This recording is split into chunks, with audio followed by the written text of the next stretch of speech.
Bruh, bruh, YouTube. Why are you doing this to me? YouTube. What the heck?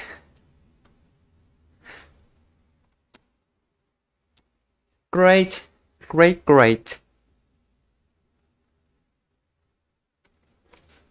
Let's see when I make it tomorrow. Make actually relatives.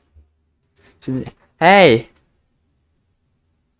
I'm here now. Okay, I'm literally here waiting. Like just in case people were actually following the tutorial, like from the stream live. Like just in case they have to figure out how to set an Android emulator up or like download Notepad++ and stuff. Is P or ear? Come on, you know this is gonna happen. Alright, so hello there everyone.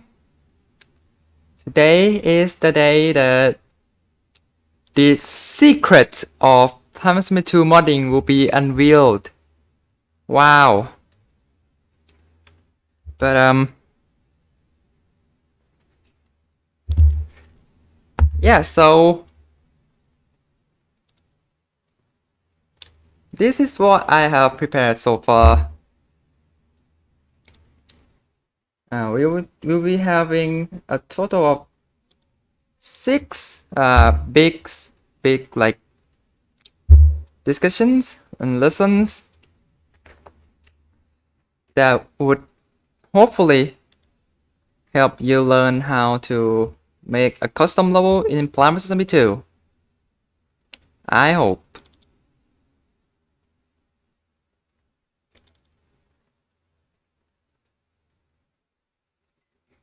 So yeah, I have some stuff to show, some stuff to teach. That's the wrong file. Yeah, well, first, hold on, this is up. Okay, he just started a new stream. Why though? We have 32 people watching right now, and yes, virtual class modding. I hope I can give you that feeling. I want to be kind of like somewhat serious, so that people coming back later can actually learn something from this stream that will eventually turn to a video, because I will not be unlisting this one. All right. Yeah. So hopefully you, from the last 15 minutes, hopefully you have followed the tutorial I've had put on the screen, and hopefully now you have 2 files, one called egypt1.json and codenames _8.7.text.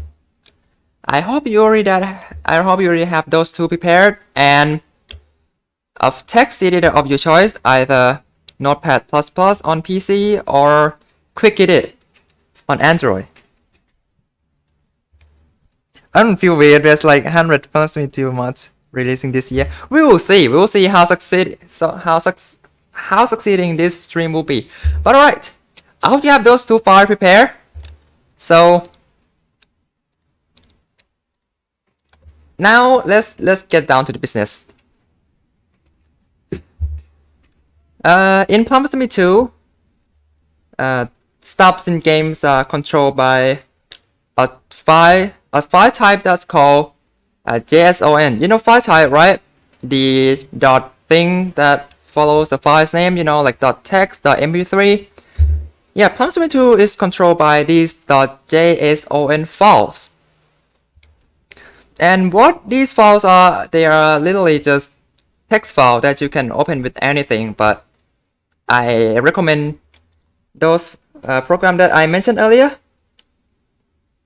And so when you open a JSON file, which I'll be calling a JSON file from this point on, and like I'm pretty sure people are just calling them that, JSON, you see something like this.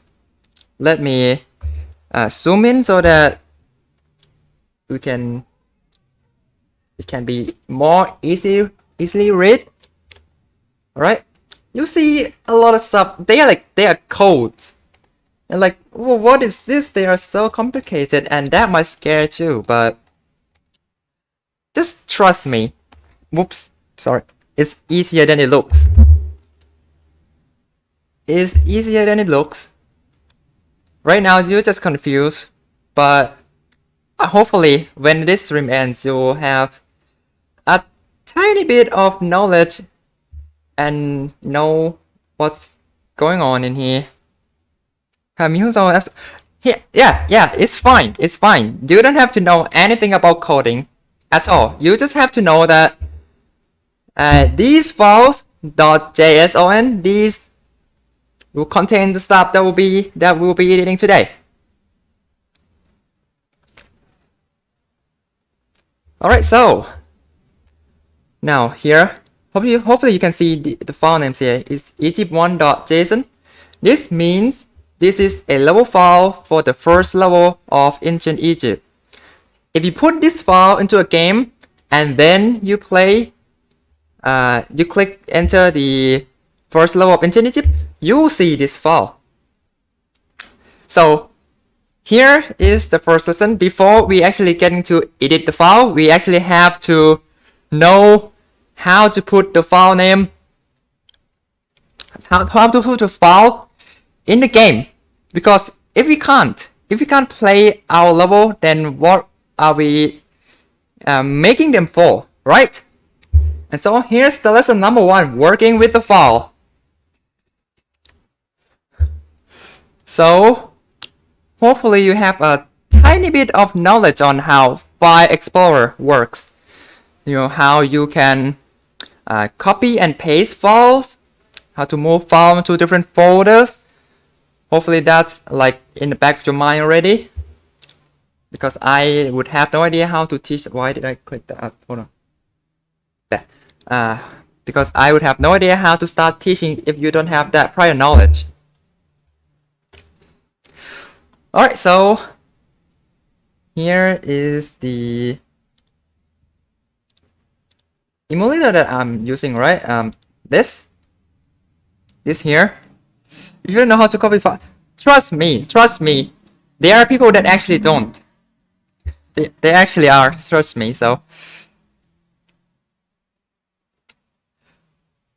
alright, so in Nox Player, the file manager app is called Amaze here. It's in the tools folder, and it's this like file icon here. And hopefully you know where your File Explorer is in your devices. If you're using Nox, it will be no problem because you do the same thing as me. But if you are using the other emulator, I think I should be teaching you those too, because they are kind of different. So I'll be doing one for Nox, I'll be doing one for Mimu, and I'll be doing one for Bluestacks. So right now, go on Amaze and you will see this UI. These, alright? And so to put files into this file manager in, like, from your PC to this emulator here, you can simply drag and drop. Like in File Explorer on your PC, I don't know if I can show this on screen. I hope I don't have anything secret. Hopefully not. So let me show you this.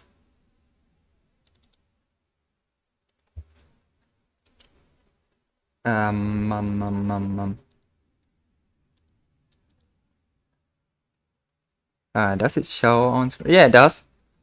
So this file, right?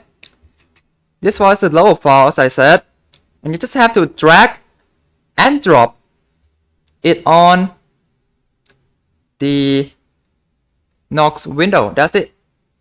And when you release the mouse click button, give it a second or two, and it will say that media is mount.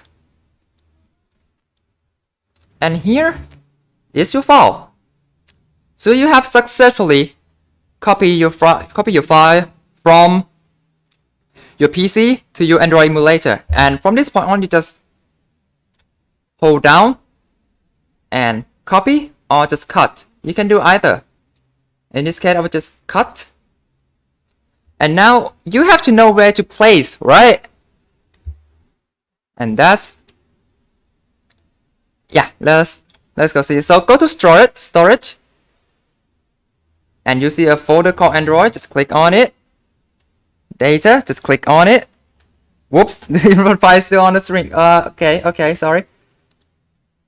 Right, so now you just go to the folder that has stored the files for PvZ2, and it's this one. Again, Android data com.ea.game.PvZ2 underscore, and this last part will actually different between people, because if you are from North America, these last characters would be NA instead of ROW, which stands for rest of the world. So if you're in North America, you get NA, North America. Otherwise, you get this. But it's the same. It's the same process. Just click on it. Files, no backup, CDN, followed by the latest version of the game. Maybe you have a couple CDN folder. Choose the one that is latest, or basically the one with the highest number. Click on it. Click on levels. Now that you're here, you don't have to worry about anything else. Drag down a little bit, because the paste button is hidden up there. Just click on it. Loading, and done. Here it is. It's your level already in the game. Let's take a look at it, shall we?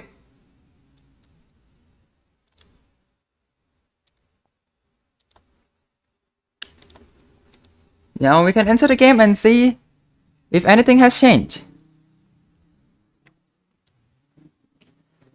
Right, I appreciate all the helps in the chat. People are being helpful, and I'm grateful for that.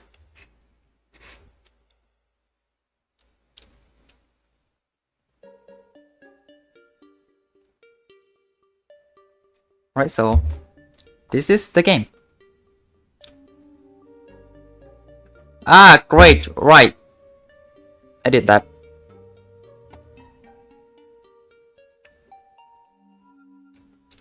Oh yeah, I haven't changed the username. This is like years ago, years old profile. Whoop. Yeah. Can we all now shut now? Please.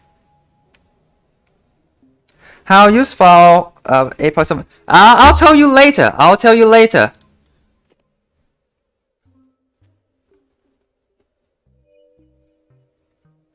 Right. Why is he here? This is not supposed to happen. This is just pure luck. But alright, we are entering the first level of Ancient Egypt. And you see, description for this test level is down there. Let's choose random plant. Let's go in. And you see up there, it's my test level. So we have successfully bring a modded file into the game, changing the game. Here we go. It's reloading his this okay, so I have iPhone, right? And then I play on my iPhone, and then on Android I just play mods. So I haven't touched vanilla PvZ2 on Android for years. And yeah, back then I do some leveling. Yeah, I admitted that. But okay, so we did it. We put a level into our game, and Oh, never mind. Yep, that is a success. If someone is actually following this, then congratulations. You now know the first step to level modding.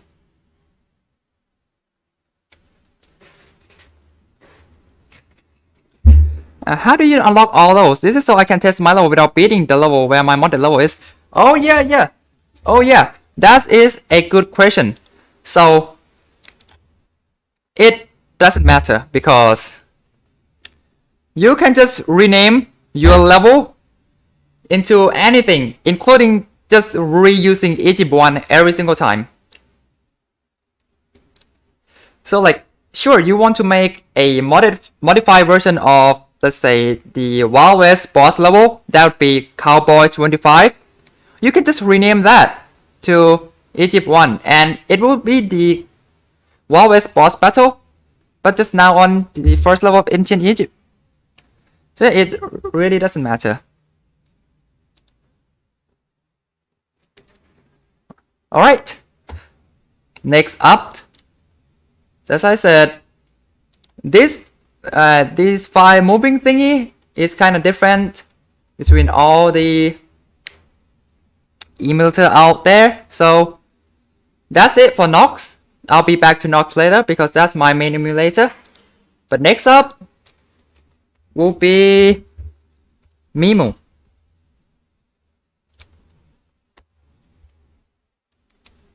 So file name will assign where the level is in the menu.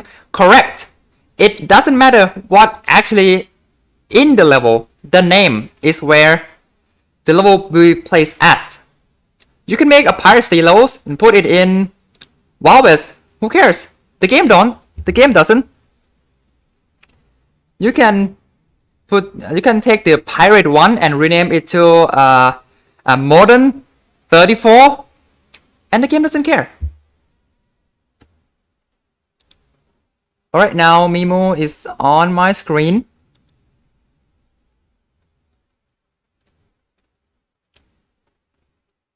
And in Mimu, the file manager is this one. And it looks different and it kind of works different. So that's why I decided to do this. So in here, you can still drag and drop from your file explorer on your PC to Mimu. And then the file will be placed here in the download folder. Alright, and this is going to be a little bit different. You select it. You don't click copy or paste or anything. You just select it. And then go to the folder again. It will keep saying here that the file is being selected. I don't have the game installed, so I'm just gonna go to a random folder.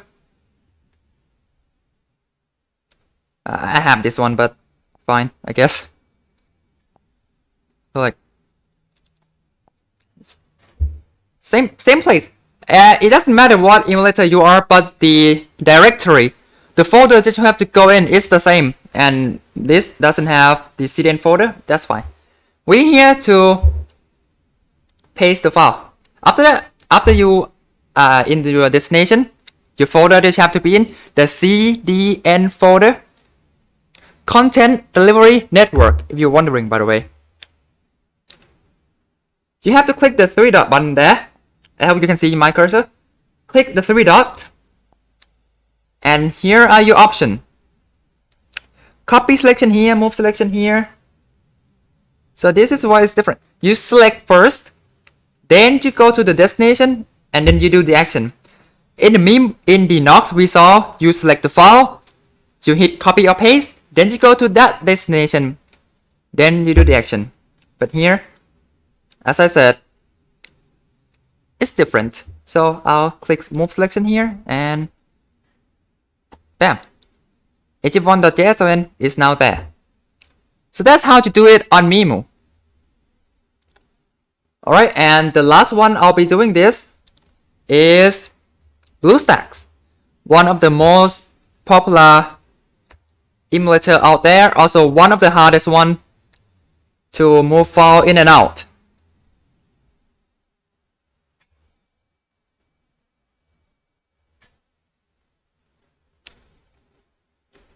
Speaking, you put a hammer to control and Wild West on the custom stuff. You can put any plant on and any zombies or any gravestones or rails or power tiles or frozen plants or gold tiles on any level. And it, what is this Bluestack?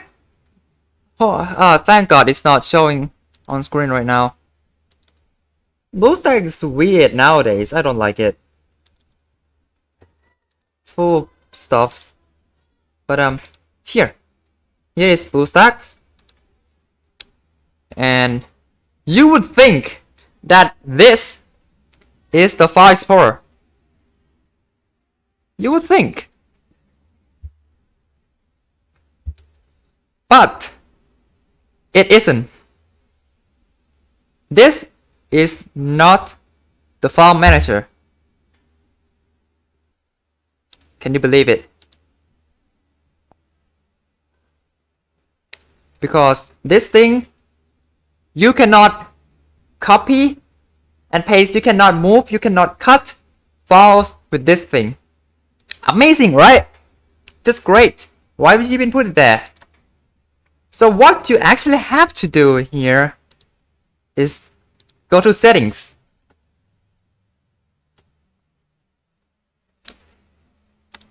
Go to settings and to storage.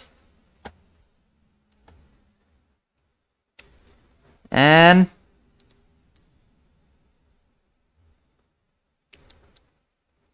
explore here. Yep. And when you do that, you are presented with the actual file explorer of Bluestacks. Great! And well, at least there's one redeeming quality here, is that you have the Windows folder here, right? The Windows folder and BSD shared folder. Wait, no, actually, these folder pictures and documents. These are the actual folders. They are the same folder on your PC. All right. If I click on document here.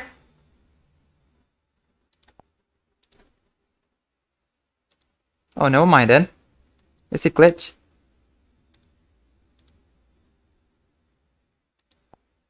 Bluestacks. Bluestacks. What's wrong with you? Let's try that again, shall we? Windows. And let's try pictures and nothing. Great. If I go, oh, never mind. Okay, so it's taking quite a while to load. That's why. Okay, all right. So here are files. It might be the actual file. Thank God, nothing weird came up. But yeah, these are actual files on your PC.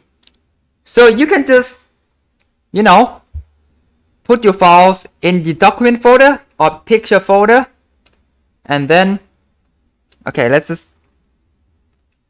Okay, for example, I want this red circle. I hold it down, hold it, and the 3 dot up here.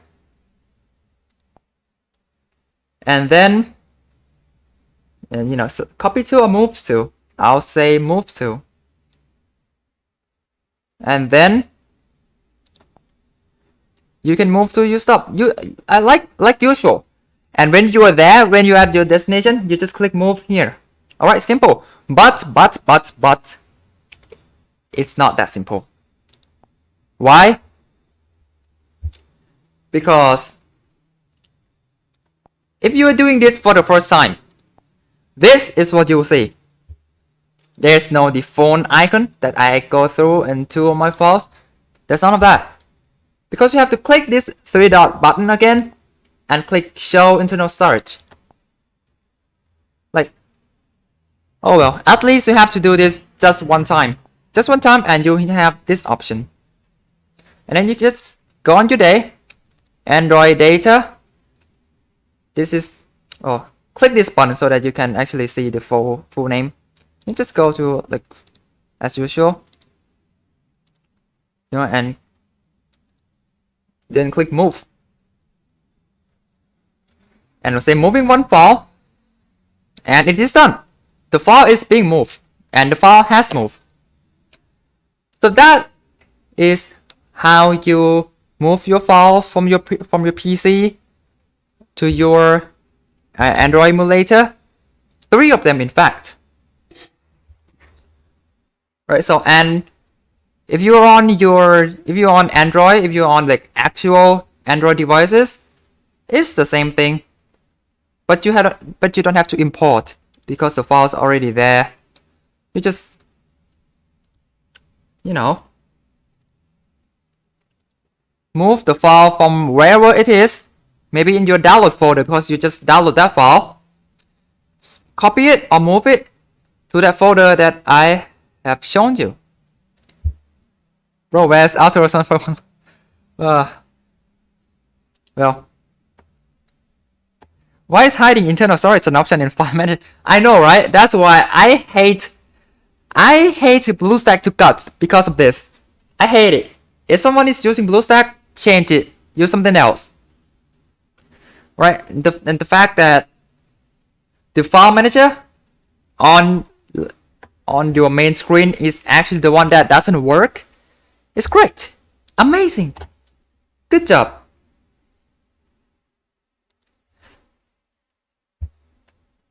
But yeah, now you know how to deal with the files. That is the first lesson of this stream. That only took like, what? Half an hour! Fun! We'll be here for days. Right, so let me...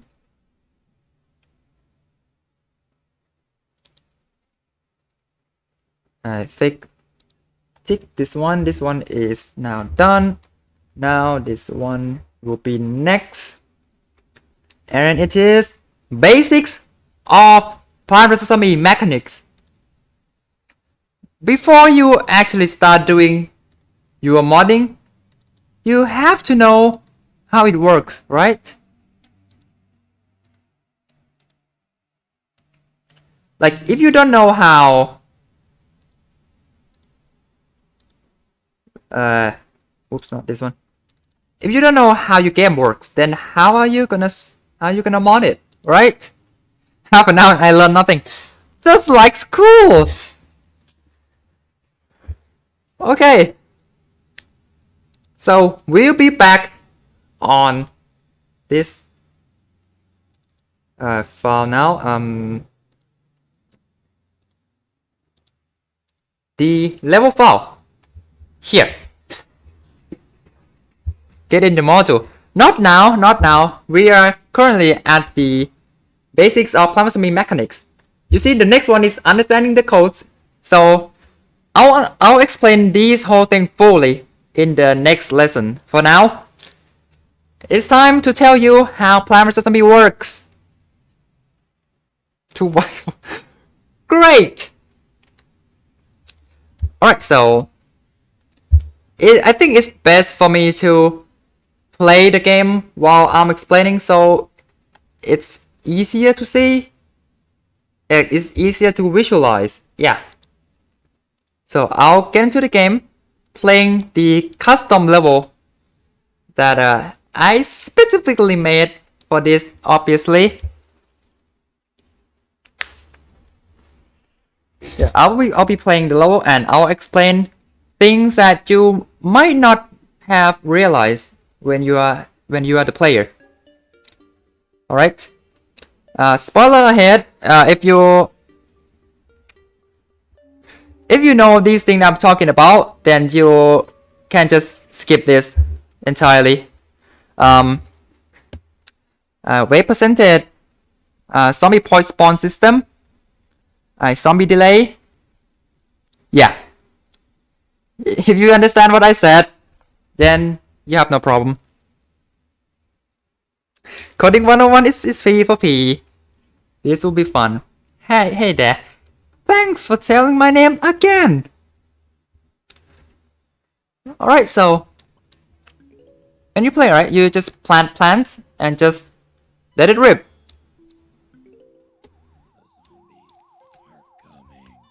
Now I want you to notice this. Alright, so there are zombie coming. Let's say I do nothing.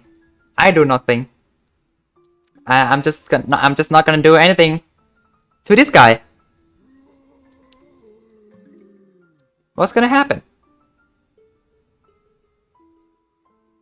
Well, this guy walked all the way through here, and then that next zombie has appeared. Alright. Now what's that about?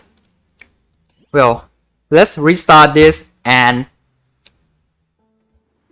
Oh, hey, right, Yeti. Let's see what happens again. But this time, I'm doing things a little bit differently.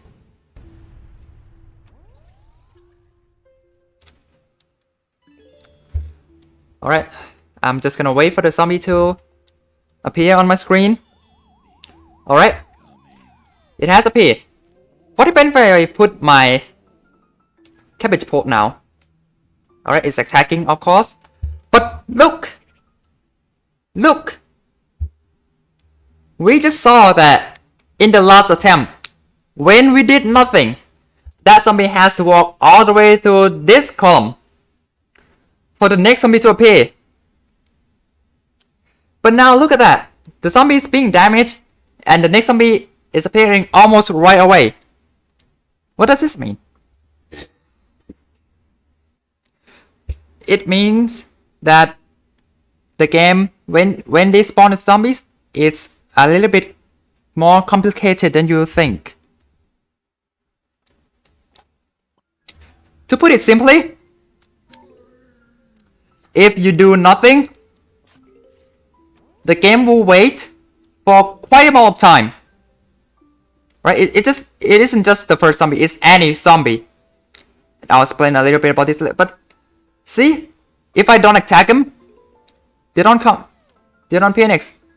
But now when I defeat this guy,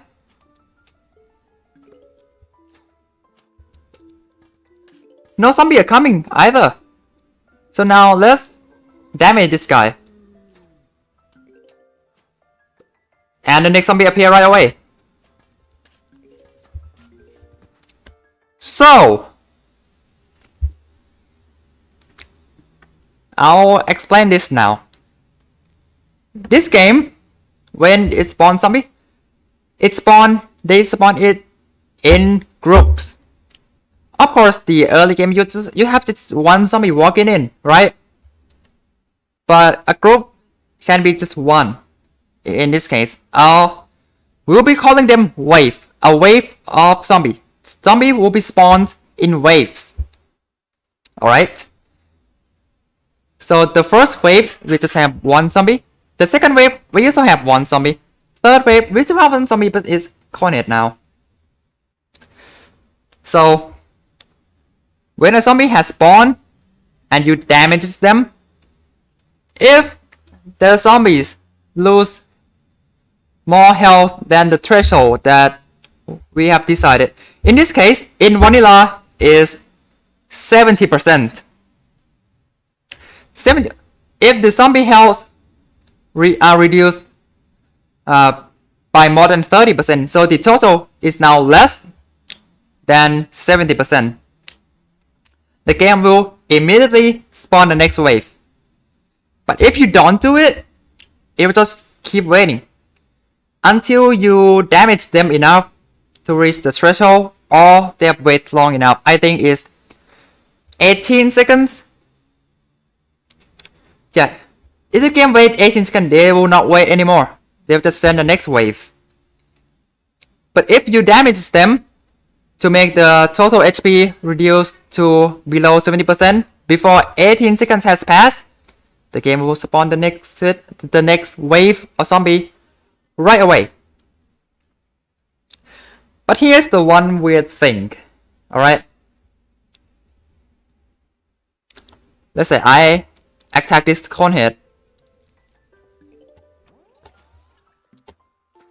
Alright, cone is being attacked. Yeah, the cone just dropped. Pretty sure that's more than 70%. That's less than 20%. That's less than 70%, right? You know, the cone themselves is actually tougher than the zombie, so that should be more than 30% of damage dealt. So why isn't the next set of zombies spawn? Because armors don't count. So yeah, that's one weird thing you have to keep in mind. Armors don't count. But when the zombie is actually being damaged, the next zombie spawn right away. So yeah. Okay, let's keep going. I'll defeat this guy ASAP.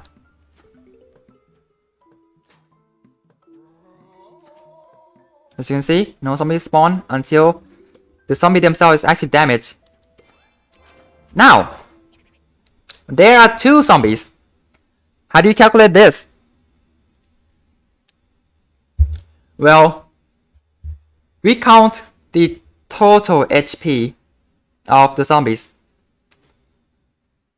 So in this case, 2 zombies, right? We have to deal damage so that the total HP of both of the zombies is less than 70%. So in this case, because the armor health is ignored, we can actually just damage just this guy up there, and the next wave will be sent here.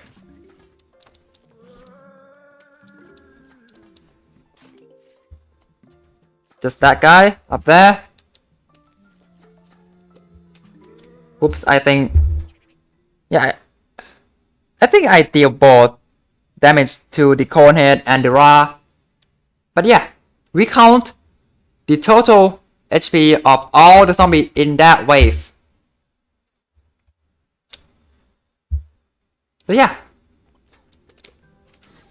Now that you understand this, you can now know how to design your levels. Because when you code your levels, you have to tell the game exactly what will spawn and when will they spawn, right? So this knowledge is a must.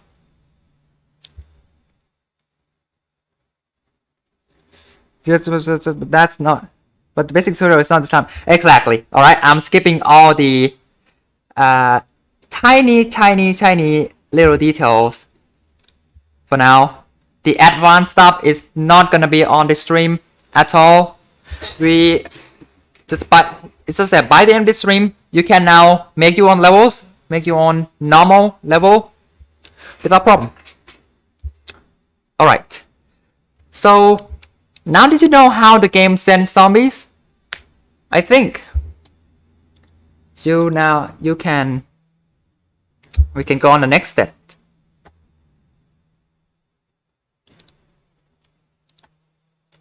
So if we look back at our files here, you see how do I make the test load just to the game's code? How do I make the test load just to the? Can you repeat that? But you can just put this level into the game to test. And then you can change the thing in here to make it your own. Will you make a quiz for this? Is free for free? Yes, there'll be an exam for this. I hope you will study for the finals. You know, these zombie spawning patterns will be about 70% in the total. Modulus. So hope you will be prepared. I will not be repeating this. Hope you prepare for your test. And you get anything below than B, you are fired. Expelled. Alright, if you scroll down, you can start to see that the zombie spawn are coded in waves. See, this level has 10 waves. Basically, just a Google Drive file after I downloaded how to. So you are a little bit late. As you can see, on the bottom right of the screen, there are a list of lessons. Currently, we are on the basics of platform mechanics. I already teach you how to put your files in the how to put the file in the game on the last lesson, working files. You can scroll back. You can cross the stream back when I teach this that. But yeah, I would not be repeating that because you can just rewind the stream. Yeah, and you can also just watch the stream later. Bye, I'm out. Oh well, see ya. Unfortunately, but yeah, the zombies are spawned in waves, and just like what we saw there, the first zombie is a mummy. The next one is a raw. The next one is also a mummy. The next one is a zombie armor 1. What does that mean? It means a cone head. Armor 1 is a cone head. Armor 2 is a bucket head. And that is why you would need this file code name, so that you know what zombie are called in the code, because sometimes is not what you think. That's why you need this. So slash done, all is in progress, and X is not started. Yes. So yeah, that's 10 waves for the load. And if you see up there, the wave count is 10. And the flag is every 10th level. So that's why this level has 10 flags, and the 10th flag is the 10 wave. This level have 10 waves, and the 10th wave is a flag wave. Now there's one more thing I need to teach you about how to make good levels. Because you saw the thumbnail, right? You saw the thumbnail. Yes, you can technically put a bunch of guards in the first wave and it's still a level. Just not a good one. So what do you do? Well, stay hydrated, guys. What you do is use a system called point spawn. Now, what is a point spawn, you may ask?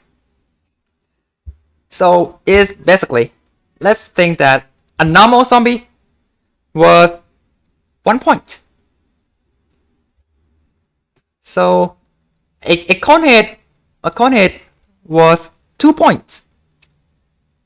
And maybe a bucket head costs 4 points.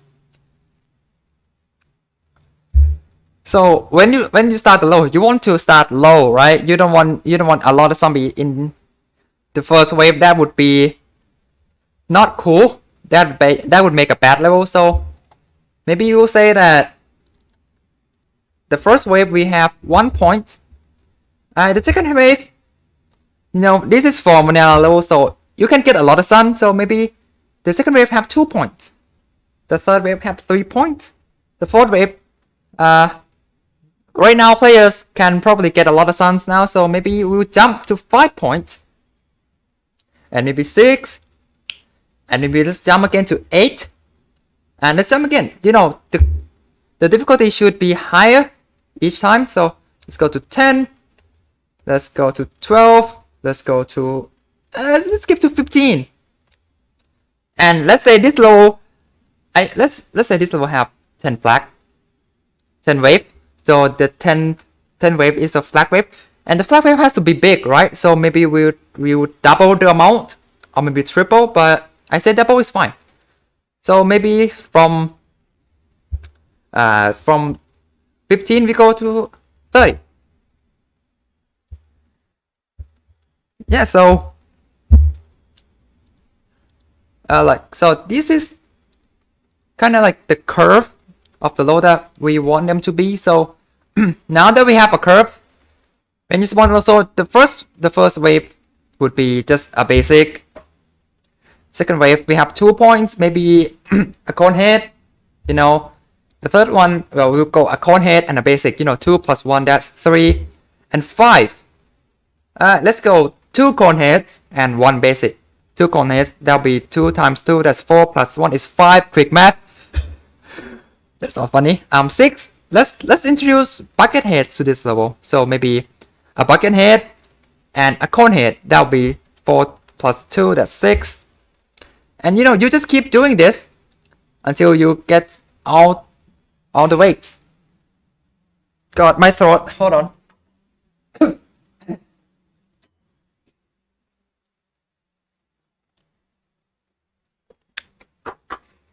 Yeah, you just do that, and then you start coding them to your level. If I want to know about current lesson in culture, I learn math first. If you can do basic multiplication, if you can answer what 5 plus 4 is, then I think you don't have any problem. I think you can go along just fine. Alright? So, and these number, like where does these come from? So just like I did, I just go along. Maybe I don't want this to be 6. I mean, I want this to be funny. But yeah, you can do that.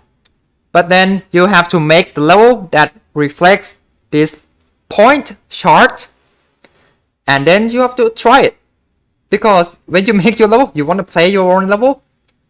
You can't just like, I want to make level, but I don't want to play it. That would be weird. But yeah, and when you play level, you will soon realize that 69 points this early on is not fun to play. Although it may be funny, it's not fun. So yeah, they are just arbitrary. But now that you get like, and then you know, I said a basic is 1 point, a cone is 2, a bucket head is 4. What about other zombies? Well, you can just assign your own point, or use the point chart that someone else already made. But I'll show you the charts later. But just keep in mind, you can just come up with your own, and you can just look up someone else's. It's fine either way.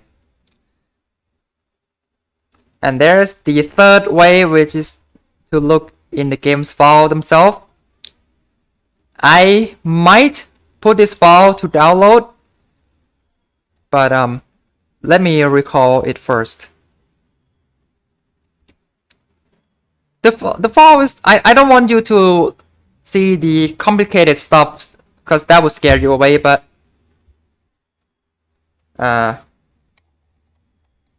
this file is everything about the zombies in PvZ2. The stuff, you can change it, but I'm not going through it for this stream, this lesson, this whole stream. But like, let's say you want to know how much a Wild West bucket head costs. It says right here in the code 4 followed by 2 zeros, because they said a basic 200 for some reason. But yeah, you can do that, but yeah, I would not recommend it. Let's just get that out of the way. I shouldn't have even mentioned that. But yeah, now you know how it works, and now you know how to make good levels. You know how to design the levels. Will you make a follow-up? Unfortunately, I won't, because it'll be complicated. Maybe if people asking for it, like a bunch of people asking for it, maybe. But yeah, that is now done with the basics of cloud summit mechanics is now done, and that took us about another half an hour, not quite 25 minutes. That's cool. That's cool. Right, so hello, welcome. You're a little bit late to the class. Well, just kidding. But yeah, you might miss a lot. Now, probably the longest lesson of this entire stream, entire class, is to understand what all of these are. These codes and stuff that make your head wanna explode. What do these mean? What do these number means? What are these text about? What are these symbols? What are all these? Well, let's get started. Right now, no going back, no holding back. Get ready. First, everything is in a bracket. If you have no experience with modding before, this is something that you have to be on the lookout for. Every time there's an opening bracket, there is a closing bracket. And when you are using a program that's meant to be for coding, there are some features that are useful. For example, if I click on this bracket here, curly bracket here, it will show where the endings are, where the ending one is. This is the opening, this is the ending. So everything will be grouped in a bracket. So, you know, this is a bracket, and this is like everything is inside everything, and maybe there's a bracket inside bracket, and it just keep going.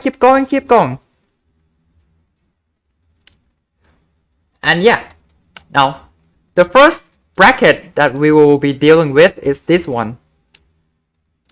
As you can see, the obj here stands for object, and the class class tell you what they are. Man, I was just done coding on 8th grade, and my head did not like that.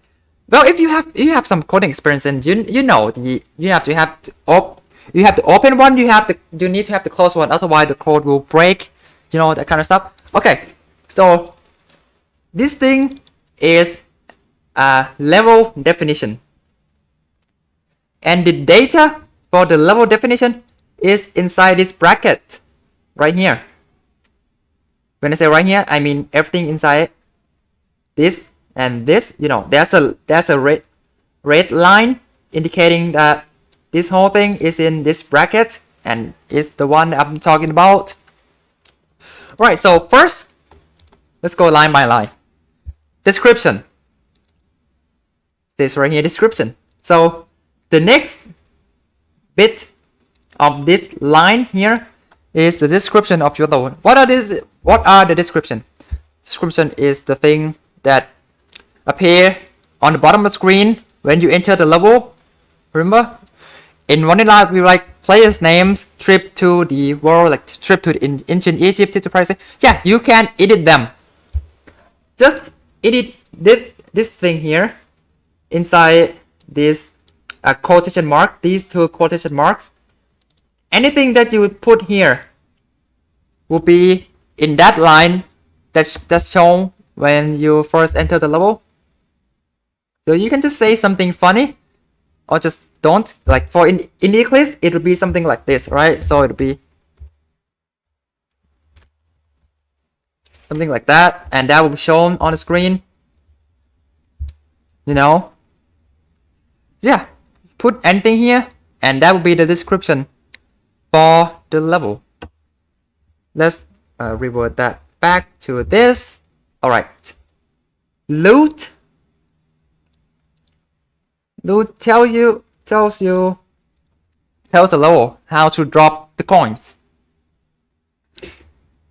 how to drop coins, how to drop sprout, how to drop saplings. And here, as you can see inside it is RTID.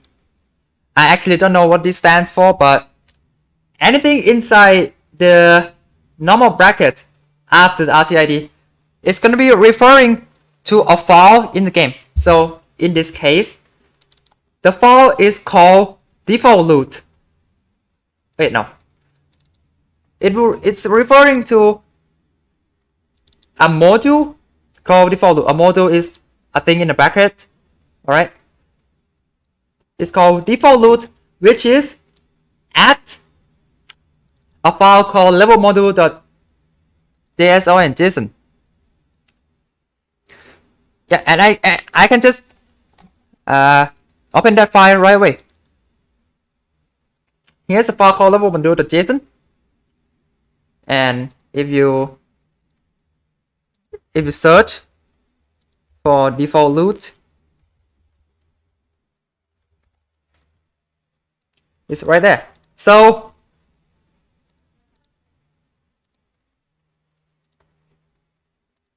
here.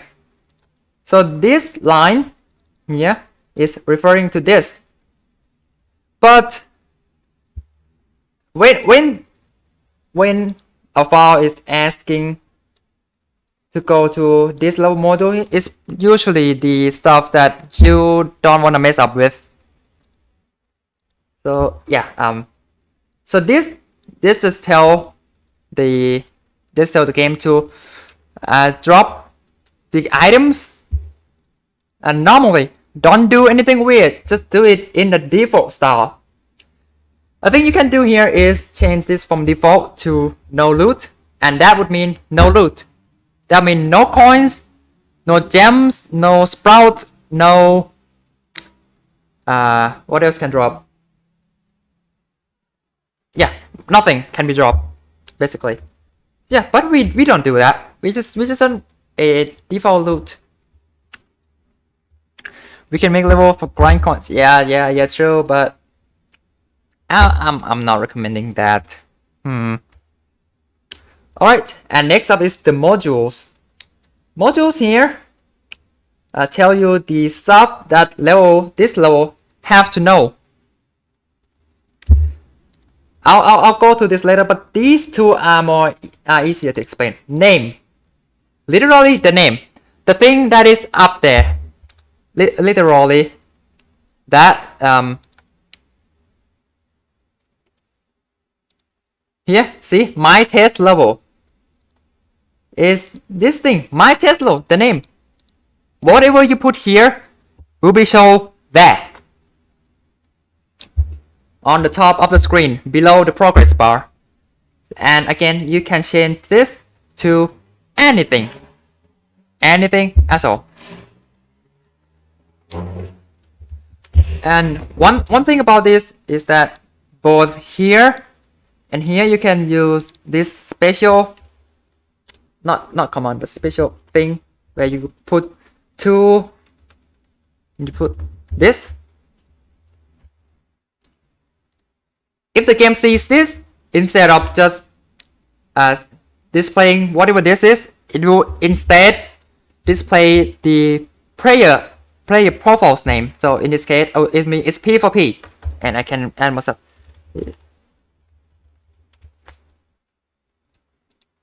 And so if whenever someone play this, it will say their name is stupid. So yeah. But usually it'll be like, you know, in Egypt, day 1. Wow, that's Egypt. Like that. Well, actually not, but yeah. That's how you put the name. Let's undo everything and go back to here. So, stage module. Why did it sound so complicated? It just tell you what world to load. In this case, Egypt. You want this to be Pirate Seas? You want the background to be Pirate Seas? You can do it. Just change from Egypt to Pirate. And when I put this level back to the game, it will no longer be Egypt. It will be Pirate. It will be Pirate Seas. But everything else is still the same. There will be grapes. Yes. There will be the mummy zombies. Yep. There will be raw zombie. Yeah. Because we just edit the stage. just edit the world. So yeah, this can be anything. And like maybe you want to make like Egypt level in Neon Mixtape Tool, you can do that. That's also where this comes in handy. Because down here, this tells you the stages. Like right now it's Egypt state because this is an Egypt level. And then you can use like Parade stage, Waste stage, Future stage, Dark stage, Beach stage, IS stage, Lost City stage, 80s stage, Dino stage, Modern stage, you know. And there's also one for Penny's Pursuit. Also for one for Arena. You can change that to anything. If you put PvZ state, it will appear with all the planks. Actually I can't. Yes. Oh no. Yes, yes. It will appear with all the planks. Oh what? It will, I can't remember. Hold on. I'm bad. I'm such a bad teacher. Let's okay, screw that. We are back here. Here, this is the one I skipped. Is it possible to create 6 line? No, unfortunately, no. We cannot do that with our modding power. This is what I skipped, and what is these all about? Default sun dropper at level modules tells the game how to drop the sun from the sky. If you don't want something special, you use default. But if you are making nighttime state, what do? Delete it. If you delete, no sun will drop. That's it. Wanna make nighttime state? Still. Next up, Egypt movers at level module. So if we have this on, we will have ancient Egypt lawnmowers, and that means yes, you can change that to like future mowers, and that would make far future lawnmowers in ancient Egypt. Yeah. And what would you do if you don't want to have lawnmowers in your levels? Just delete it. It's that simple.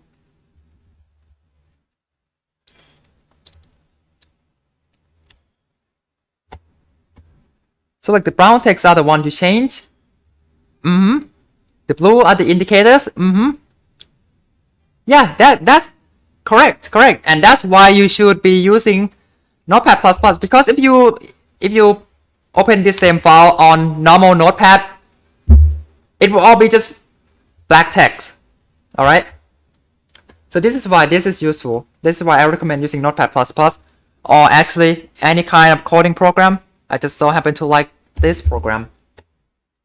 So next up is Gravestone, but at current level. What does that mean, current level? It literally means this level here, Gravestone. So information about Gravestone of this level is in this level. Surprising, isn't it? So yeah, Gravestone at current level. We now have to include the Gravestone module, the whole thing with the whole thing inside this bracket here.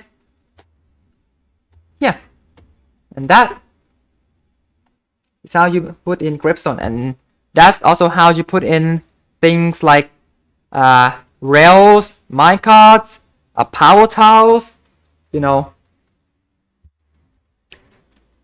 So yeah, and again, if you do not want Gravestone, and if you want rails instead, you just delete this and put in the rail one instead. And how did you know what the rail codes are? Well, you just look up the levels with minecarts and rails. So I already put this in the description, a zip file with all the vanilla files, all the JSON files that you can look at and do stuff with. So for example, this is the vanilla cowboy one level. So it's the wildest day one. And of course, it has rails. So here's how you do rails. You just have this thing here, and in rail cards, you tell the code on which column and which row each minecarts are, and then rails.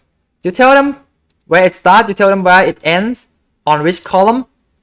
Notice how the game starts counting with 0. But yeah, so that's will be how you do it. If you want it, you just copy this thing, paste it in your level, and then don't forget to add this line too. Yeah. So next up is seed bank. What does seed bank referring to? Is the UI that have all the plants that you have unlocked that you have to select your plants from. That's the seed bank. And then on the left is your seed slot. You know, you have to understand the terms here. Seed bank is where your plants are stored, and then you have to choose 6, 7, 8 of them. You pick them into your seed slots. So seed bank, information about seed bank is in current level, which is here. I'll talk about it later.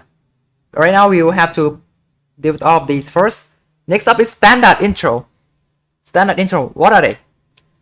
When you load start, it first stay on the lawn, right? And then it pans to the right, showing the zombie. And then it go back a bit, and then it pauses. And then you pick your plants. Yeah, that's the thing. That's it. That's the standard intro. What happens if you remove it? Well, there's no panning. That's it. There's no panning. Like, it just walk to the seed slot screen immediately with no animation. Yep. So like you can prevent spring bean in PvZ. Yep, with this I'll explain it later. Right now we are almost done with the modules. And then these two here is where we put our zombies in. This all here has escalation, but it's disabled, so right now it's not so important. Escalation is so like you remember when I talk about this thing, right? The point thing, and where, like you have to come up with your own point, and you have to spawn the zombie according to the point. Well, you can tell the game to do that automatically with this. But currently we are not touching this one for now. Next up is the waves, where you put the stops in, the level actual content, you know, the zombie that spawns. And then the final two, default zombie win condition. It means how the zombie would win. So like in this case it's default, so this is saying that if the zombie enter your house, you lose. Yeah, because that's the default win condition. For zombie to win, you have to get in the house. Yeah, so this is the default zombie win condition. Now, what happens if you remove this? Well, you can't lose. You just can't lose. The zombie can walk in and nothing will happen. They will just walk in and walk past your house like it's nothing. Yeah.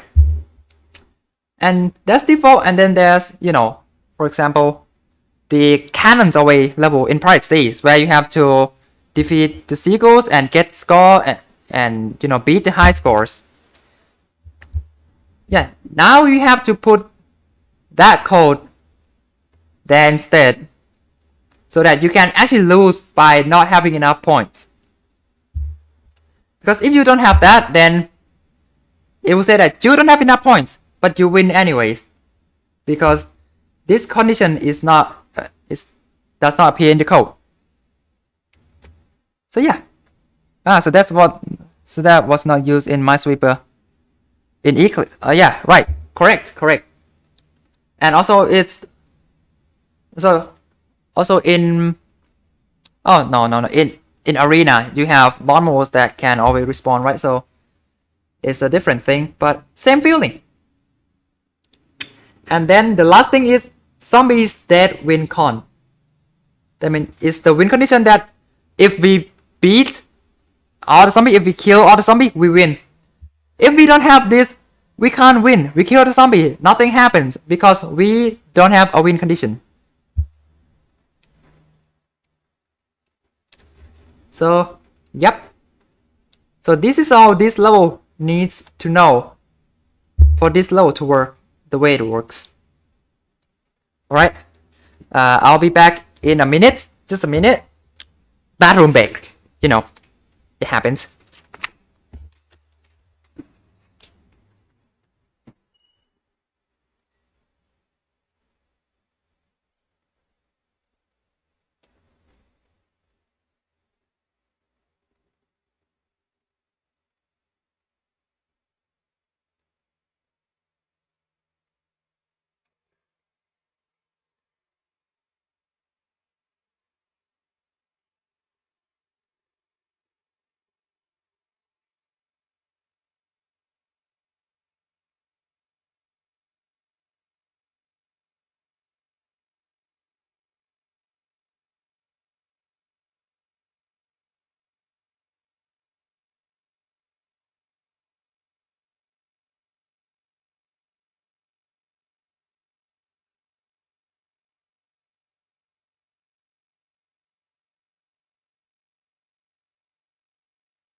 Alright, we are back. Hello chat. Oh, hello Trin. Welcome. Alright, so I have successfully, I hope, explained this whole thing, which is probably the most complicated looking part of a level. Well, at least this level that I use as a sample. So next up is all these stuff, which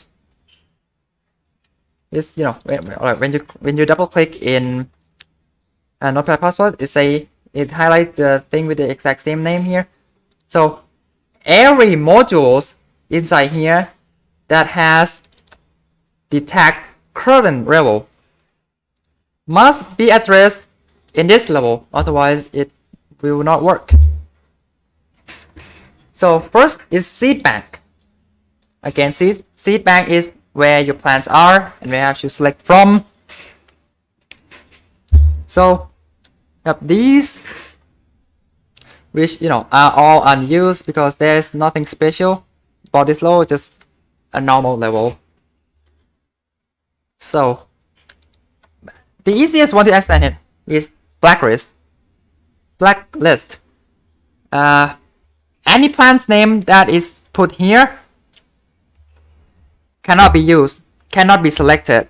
So when you see levels that have, you know, disabled plants, this is how you do it. You just put plant names here, and when you put it, it will be something like this. For example, pea shooter, like this. And when you add next plant, let's say I want to add, I don't want walnut too. I hate walnut. So when you put this level in the game and play it, you will be unable to select these two plants.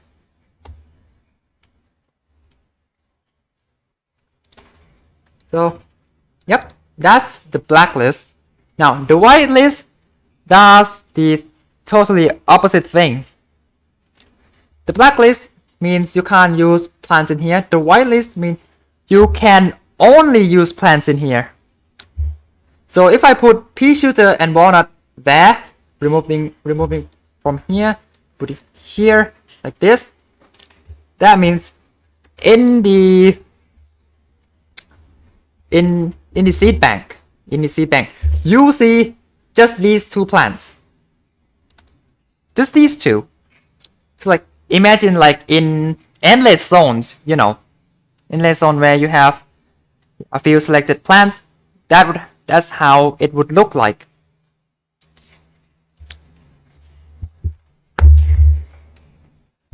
And then the last thing here is the preset. The preset means if I put pea shooter and walnut here, like this, I mean these two plants will be automatically on your seed slot, and they cannot be changed. So it's like it's the lock and load. Yes, is the survive a zombie attack with a given plant, except not quite, because if we have like this, it will be survive with most plant picked for you instead. You have 2 plants, and then the rest of your slot you can still pick other things. So, like you have pea shooter and walnut, and then 4, 5, 6 slots that you still have left, you can choose plants still. But that can be changed here. Selection method. If you have a plant like egg shot in both blacklist and whitelist, what will happen? So you have egg shot in the whitelist, you have egg shot in your seed bank, but you can't select it. Fun idea. This right now is set as chooser because you choose plant. But if you want the true locked and load experience, you have to change this to preset. If this is preset, that means when you enter the level, you don't even get to choose plant. You enter the level with just these 2 plants, pea shooter and walnut, just these 2 seed slots for that level. Right, so preset if you want survive with the plants, survive the plant pick for you. Wait, survive the attack with the given plant. Yeah. But choose chooser if you want survive with the most plant pick for you. Yeah. And if you want to make, say, a conveyor level, you just remove this and put conveyor instead. It will be conveyor at current level, and then you can check the conveyor code from different level. Yeah, you know what? Let's take a look. Here is the Cowboy 8. Is the Garg level, so it's definitely a conveyor belt level. But what happens if you don't have both seed bank and conveyor? Well, you just enter the game with nothing. Like maybe like for power up levels, you don't have plants. You can't choose plants. There's no plant coming from conveyor. There's nothing. Just use power ups. Yeah, conveyor belt. Here's how it works. Ooh, this thing. I might have to explain this. The delays is the amount of time in seconds. The max packet is the amount of seed packets you have on your conveyor. As you can see, the more you have, the slower it takes for the conveyor to send you plant. That is how it actually is in Vanilla Promise Me 2. The more plants you store, the less plant you get. So what you do? You plant all the plants you can. You get plant, you place plant. You get plant, you plant plant.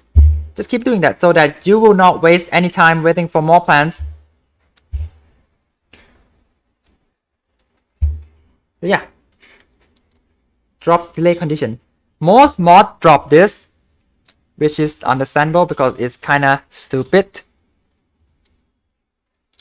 And then initial plant list. So these are the plants that you have in the conveyor. So now it's initial because these are the plants that you can have right at the start of the game. Right at the start, you can have chili bean, pea pod, or walnut.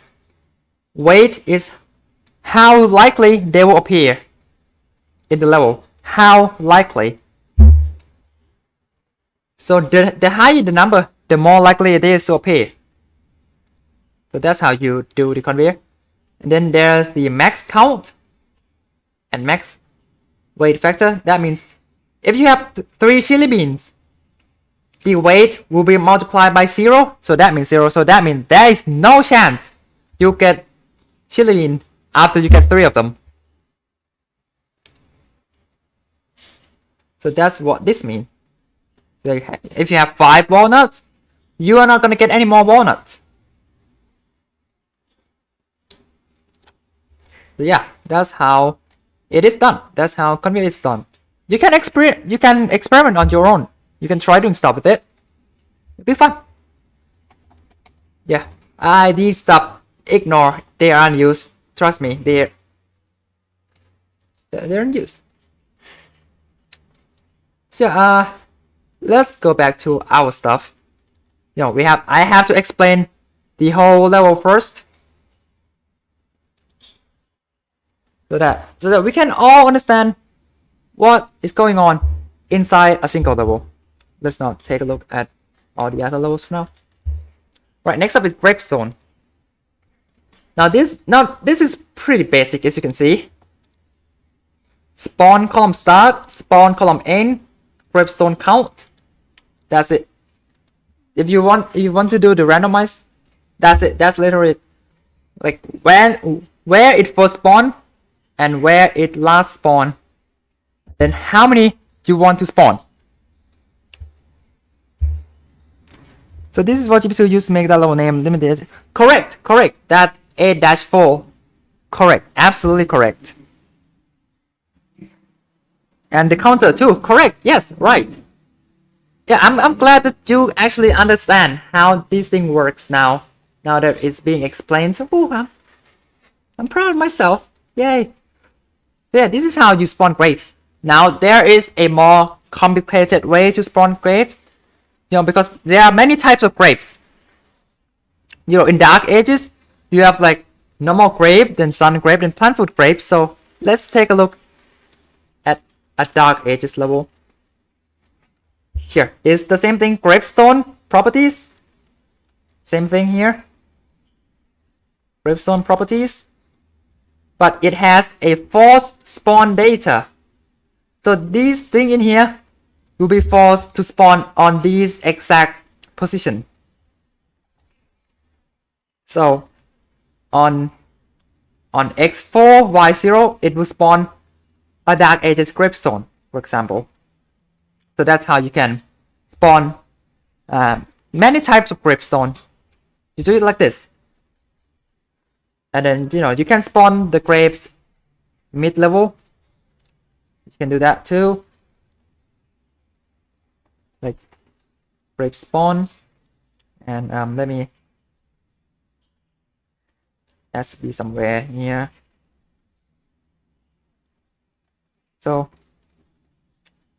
like this, so the normal grape will be like Gravestone _ dark for Alex, and there's Gravestone sun on destruction. So yeah, it's a sun Gravestone, and then there's Gravestone plant food on destruction. So yeah, you can change these Gravestone down to anything. You can even do like Gravestone tutorial. Who cares? The game doesn't.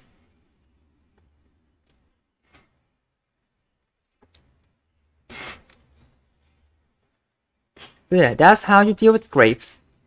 I might explain how you deal with other like wall mechanic stuff too, like planks, cards, power tiles, all that jazz. I will. So escalate.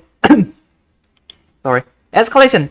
This is how you randomly spawn zombie automatically. Like if you want level to be randomly generated, this is how you do it.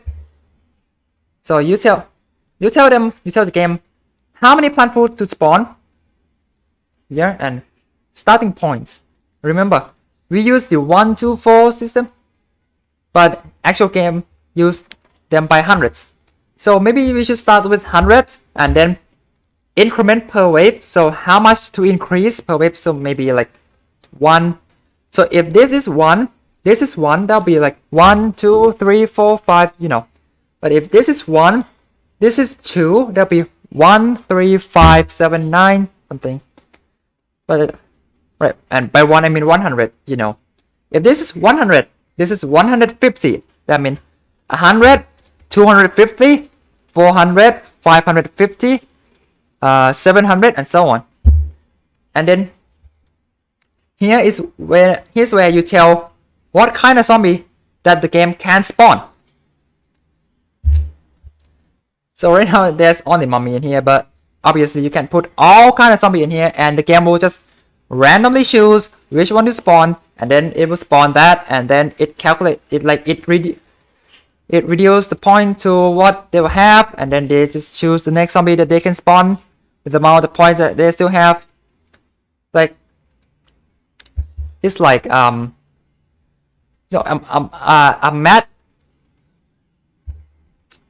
math question about like money.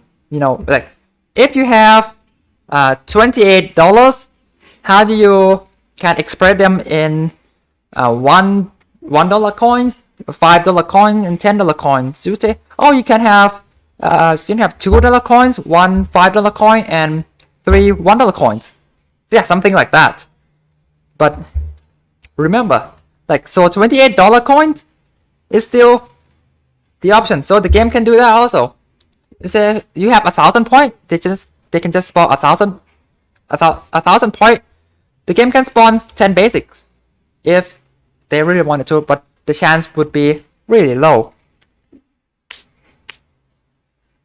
So yep, that's how you can spawn zombie randomly. I wouldn't recommend it if you're like new. And this thing here is, it asks for this wave manager, which is in this level, which is this thing. The game forces you to have this. So if you don't have this, the zombie won't be spawning. So you just have to put them in. Yeah, this is how you spawn the waves. Wave count, how many waves there are. Flag wave interval. How many wave is a flag? So that means this level is a one flag. So question kids, how do you make this level have two flags?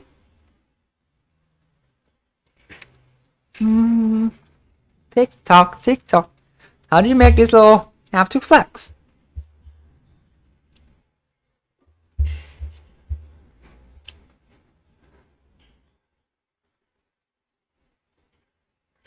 Wow, no one answered. Just like actual virtual class. Hey, yay! Someone answered. Flag interval to 5. Yep. Keep in mind, this tell you how many wave is a flag. So we have 10 flag. We have 10 wave. Sorry, we have 10 wave, and every 10th wave is a flag. If you want 2 flag, you change this to 5. So now every fifth flag is a wave. So the fifth wave's a flag. The 10th wave's a flag. Yep. And double the 10th. That's actually the correct question also. You can make this level have 20 waves, and then every 10th wave will be a flag wave. So the 10th and the 20th will be a flag wave. That's also correct.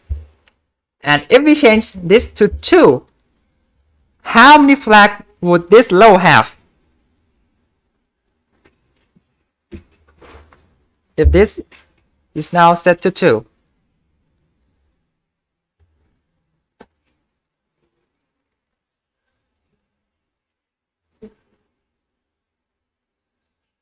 Five, obviously.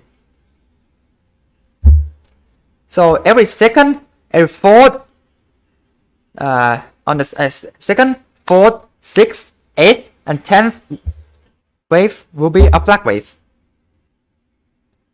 And that just sounds stupid, isn't it? Don't do that. Expansion level design. Yeah, don't do that. A flag should be about like 10 waves, maybe. 7 is the lowest that I would give. 7 is the lowest. And the highest will be 13. You shouldn't go higher than that. If you go higher than 13, maybe considering cutting that by half. So if you go 14, just cut that to 7 and just double the amount of flag. Yeah. This thing is unused. Why did not I remove it? I don't know, but if you remove, nothing will happen. If I put any numbers in it, nothing will happen because it's unused. Level design is my passion. Ah, yes. And then waves. So this is, so just like this module, and then it lists a bunch of modules. Here's the wave, is listing all the waves in the current level. And then you go, just keep going. 1, 2, 3, 4, 5 to 10. Now, this game, when they are referring to something else, they will refer them by the alias. How do you pronounce this thing? Alias? Aliases, yeah, aliases.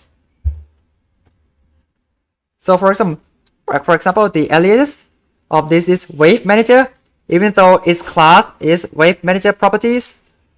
Why does this matter? Well, you see, the class of this is Spawn Zombie Jitter Wave Action Props. And if we don't have this, if we don't have the name, if we don't have the name of the module, then we would have 10 of these. And there's no way which one's the first one, which one's the second one. That's where names comes in play. If we call this wave 1, and then we call wave 1 here, the games know which one is the first one to spawn. Alias. Okay, so one say alias, one said alias. Is this something like regional? Alias. Just, yeah, okay. I'll go with alias. So yeah, it's just the name of the module. So, okay. So does this have to be called like wave 1? Not really. The reason why it's not just called just 1 is because you can't start with a number, I think. Like usually when you name something in code, it can't start with number. So that's why it's wave 1. Can this be like, okay, like what? So if I put this, what would happen? What would happen is that this will just went unused and the game will just spawn this twice. Once on the first time on the first wave, second time on the second wave. And I can just change this to 10 also. That means the first wave would use the zombie here. That means all the zombie here will spawn on the first wave. So yeah. So usually just number them down 1 to 10. That's the basics. Alright, so now let's actually take a look at how you spawn the zombies. Which just look like it look obvious. You know. Like you want to spawn a mummy? You just put mummy in here. That's how you do it. Mummy. And then you want to spawn raw? Just put raw here. It's just that keep in mind that so I would love you to think that everything in the bracket is a list of things, and when you're listing something, you're listing them, then you put a comma, right? So if you want to list something like the fruit, you would have to like apple, comma, banana, comma, carrot, comma, and then orange. But then you don't put comma on the last item, right? You put the comma between the items. So that is why when you have just one zombie, you don't put comma. You don't do it like this. You don't put comma. But when you have two zombies, the first one needs to have comma. The second one must not have comma. So when you have 3 zombies, yeah, the first one needs it, the second one needs it, the third one must not have it. And yeah, that keep going. And so what happened? What happened if we just do this? Like, screw it, screw the comma, who cares? The game cares. If you put this into your game, it will crash. It will crash. It will not even tell you why it crashed. It will just crash, and then you have to go back, scratch your head, and like, what did I do wrong? And it's a single comma. A single comma can crash the game. That is amazing. What about custom zombie? Oh, that's too advanced. That's too advanced. That's too advanced for this stream. I'm really sorry. I know how to. It's not like I don't know how to. I know, but this is the basics. The basics. But if you get these down, you can join our Discord server, or if you already in, you just ask people there how to do it. And when they tell you how to do it, you should understand what they're talking about.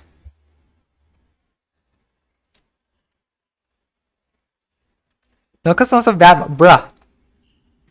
This is like for custom level. You can put custom level in any mod, including the vanilla game. So you can just make custom level for vanilla from PvZ2. Why not? That used to be a thing back then, like pre-2018. Yay. But yeah, keep in mind, everything is like it's list inside a list inside a list. So like this is a list also. This whole thing is a list, and that means everything must be divided by a comma. And the final thing, like this, okay, this list has only one thing in it. This list has only one thing in it, so it doesn't have comma. And then this list has two things in it. This thing and this thing. So the first thing has the comma. The last thing does not have comma. This is the last thing here of the whole thing here is the last module of this whole bracket. So it does not have the comma. But then there is this here. This whole thing, it has a comma. Why? Because this is the last thing in the list. What is it for? Nothing. Does it crash the game? No. Why is it there? I don't know, but it just so happened to be there in the first place, and I just can't be bothered to remove them. There's like no point, so it stays there. And this is the bracket that contains every single thing in the level. So it's only one thing, so there's no comma dividing anything because there's only one thing. I should start replacing the word thing with item. The more I say thing, the more stupid it sounds. Yeah, items. So yeah, it's a list of items, and you have to use comma to divide it, to items. Yup. It's a lazy program. I wish I can show you my C program that I coded. It's the worst thing ever. So yes, indeed, I am a lazy programmer. Alright, so that's how you do it. That's how you make a level. So yeah, let's say you've got this thing now. You wanna do some stuff.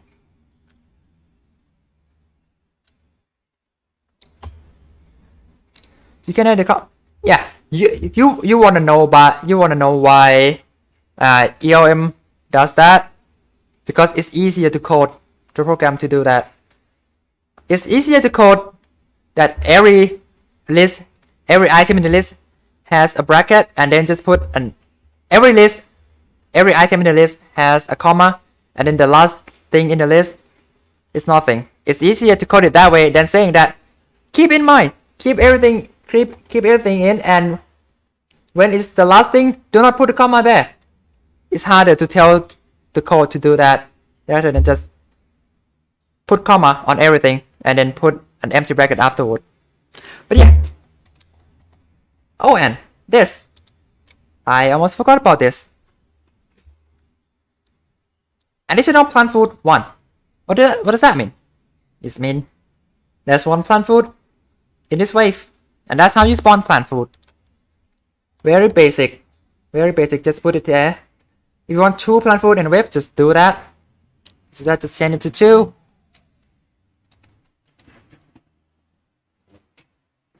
Yep.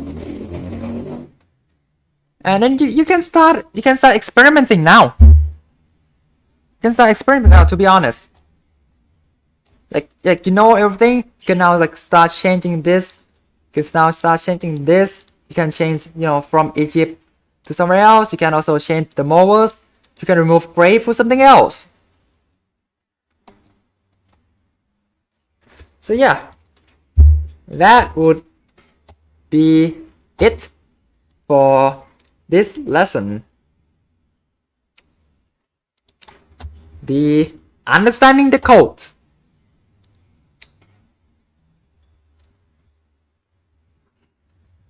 So done. Hopefully you understand what these things are doing in the code. And now is trials and errors. Can you summon some bosses? Okay, very interesting. So the way you summon some boss is not how you think you do it. So let me bring up Ancient Egypt 25 here, because you know that's the some boss level. To spawn a some boss, as you can see, there's no wave. There is no wave at all because zombie don't spawn normally. They spawn by some boss. So how do you do this? By this, just this thing. It's just this simple, as you can see here. Some boss battle. Reserve column count 2. This means the 2 furthest column can be planted on, and that's how it is like. You know, when you play some boss level, you can't put plants where some boss on the column. The some boss will be moving left and right. Support make type. Support make Egypt, because this is a Egypt boss fight. And yes, you can change this to anything. Egypt pirate cowboy, future, dark. Just keep going. Yeah. Some boss death roll. Death roll and death column. Pretty sure this is where it dies. So like when it ran out of health, that's where it will stand. Yep, and some boss spawn great precision. So when the low start, where is the some boss? So it will sit there in the XY position. Okay, one thing about position again. They start counting from 0. That one column is plantable now. Column that's plantable, like row. Hold on, row that's not plantable, that does not exist. You can plant on any row. So death row is where the some boss will be defeated on. You know, when it ran out of health, it will jump to one specific position and it will die.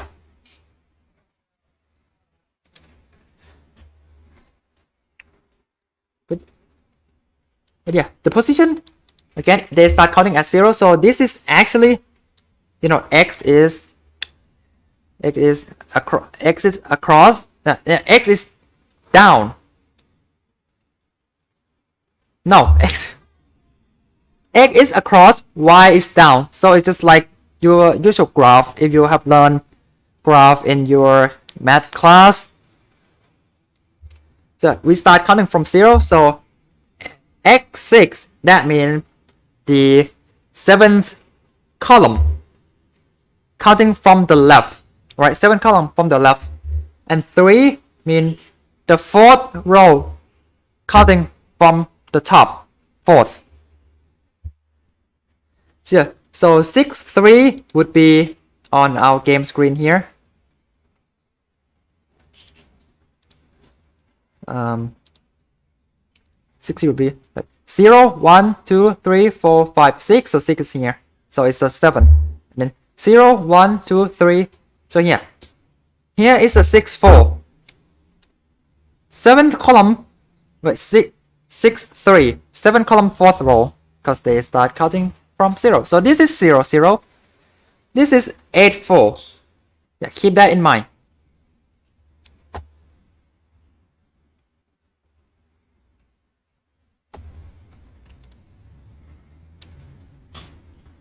So yep. Alright, does someone have any question? Next, the thing that I think still counts as fundamentals.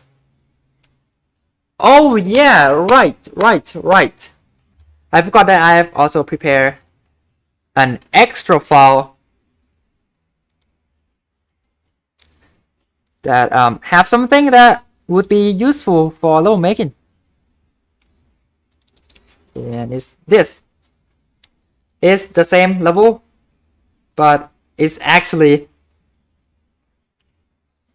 so yeah, this is actually the first level of Outros, the one that I use. Yep. So let's compare between the two. Yep. So the description here. What are these brackets doing?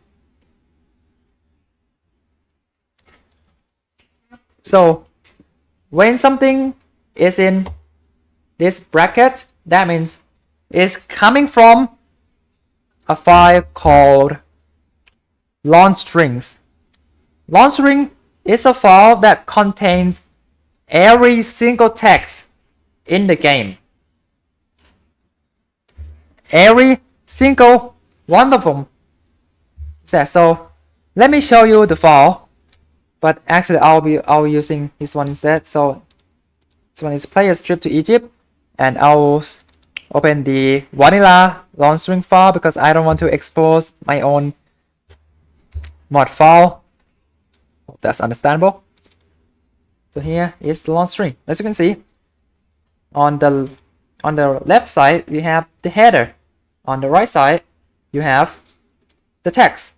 So in this case, players underscore trip underscore to underscore Egypt. You search for that, you see here. So this is what will be shown instead. Player's name apostrophe s trip to ancient Egypt, and that is what you would usually see anyways. So yeah, you can use these square brackets to your advantage, but usually you would want to put something of your own into your custom level, right? So yeah, so keep in mind, if you are editing from a vanilla level, if you do something like this will not work. It will work, but it will say missing test level, because right now it's finding this line in this file, which obviously does not exist. So what you have to do is you have to remove these, so that it will actually display test level. So yeah, don't forget about that.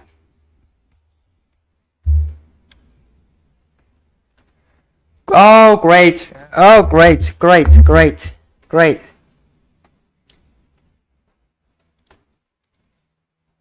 Great, amazing.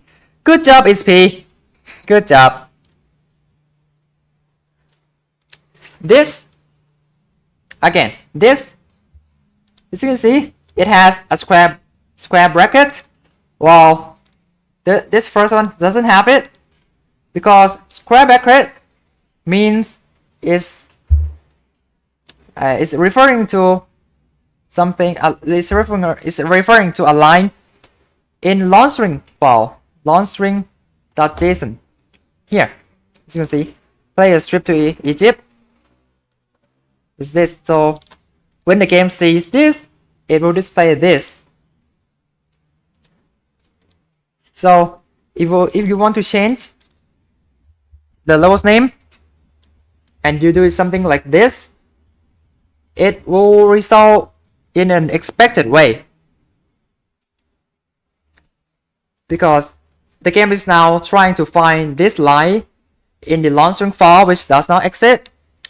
So if you want to put something that's not in the launch string, you would have to remove the bracket. Just like that. Damn. Yeah, I'll explain the mechanics of each row later on. But right now we are going for something that would be useful to have in your level still. So for example, this level, force to world map, true. So when you complete this level, you are forced to the world map. You know, usually you can click continue and go to the next level. But if you have this, you are forced to go back to the world map. Why? Whatever. Maybe, like if you wanna. Next up is the narrative, aka dialogue. So this is how you add dialogue to your levels. Keep in mind that there is no way to put custom dialogue into your level because the game will find this line from launching, and there's no other way to redirect that to the level file. So yeah, custom dialogue would also mean custom launch string files too. So you'd have to send both for players to the players for them to play properly.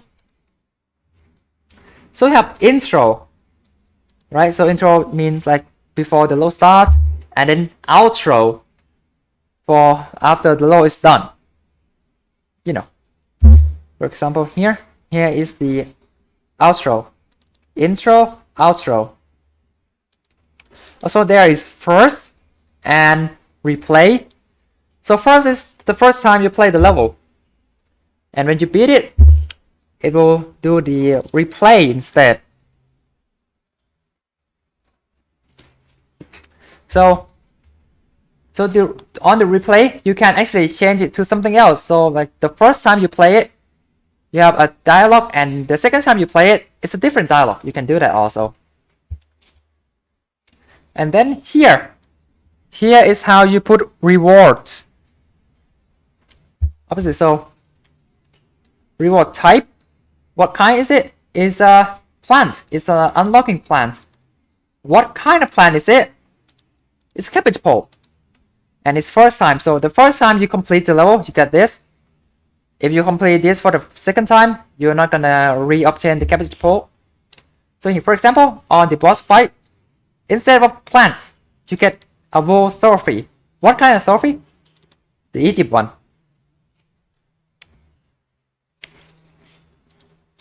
So that's how you make plants as the rewards of your level. Keep in mind that the world map, the plants that appear on the wall, doesn't matter at all. You can change this to anything, includes premium plants, and yeah, you can cheat the game this way. I said it. Well, I've opened a gate to hell. But yeah, that's also what you can do. And then this line, suppress plant food purchase. What does that mean? Literally that. Literally that. So if you have this, you cannot purchase plant food because it's being suppressed. So plant food processing is being suppressed. That is true. And then you have something else also. For example, there's disable plant boost. You have that set to true. That means you can't use boosted plant. And like, yeah. And here's, for example, is how you do the lock and load level. You know, survive the given plants. You put this to present. Do the preset, and then you put the sub here. Level -1 mean whatever level the player has, because the game starts from 0. they start counting from 0. So if you put level 0, it will force all the plants to be at level 1. If you put level 1, it will force all plants to be level 2. Not all plants, because you can just plant. So you can make this like 5, make this like 7. And then this will be pea shooter level 6, then sunflower level 8. Yeah, but if you don't want to specify the level, you put in -1.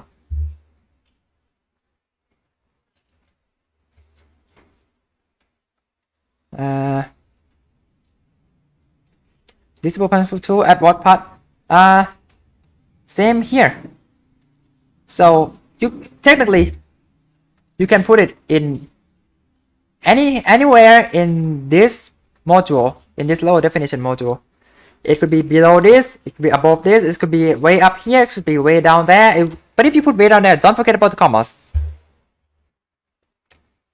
But yeah, put it anywhere. The order does not matter in the slightest. Yeah, and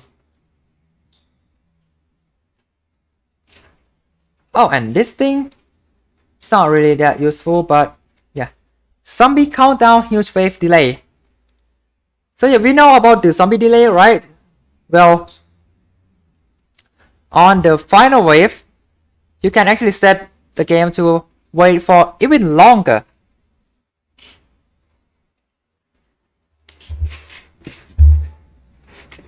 By changing this here. But if you don't have this line, it will just, the game will just use the default one, so it's not necessary. And the music, oh yeah, the music. Well, back in the olden days where you have the ultimate battle and demonstration minigame, you can set the music type too. But yeah, right now that doesn't exist, but here's how you do it anyways. I'll take out my Outdoors Egypt 5 because you know that's the minigame though. So yeah, music type minigame B. That's how you do it. Minigame B is the demonstration minigame. You put minigame A, that'll be the ultimate battle. That's it. For the boss, that's weird. Okay, so it's literally music type minigame A and low default music false. What? PopCap codes be like. But yeah, music stuff, that's how you do it. And yeah, actually, the trial and error part is meant to be about the commas and the brackets, but I already explained that, so we'll use this part of the stream to explain more stuff that you might want to know. So let's get going.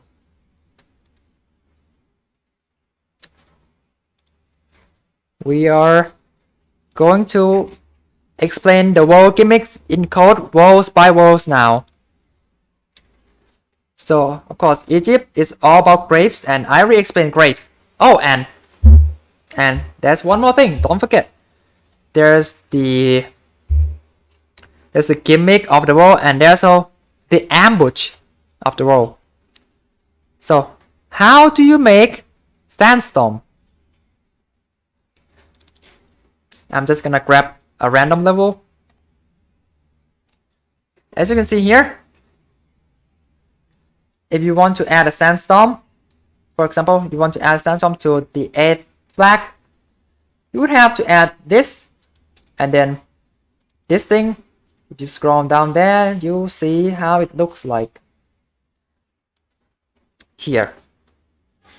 So to have a Sandstorm in your level, you use the Storm Zombie Spawner prop, which you can just copy from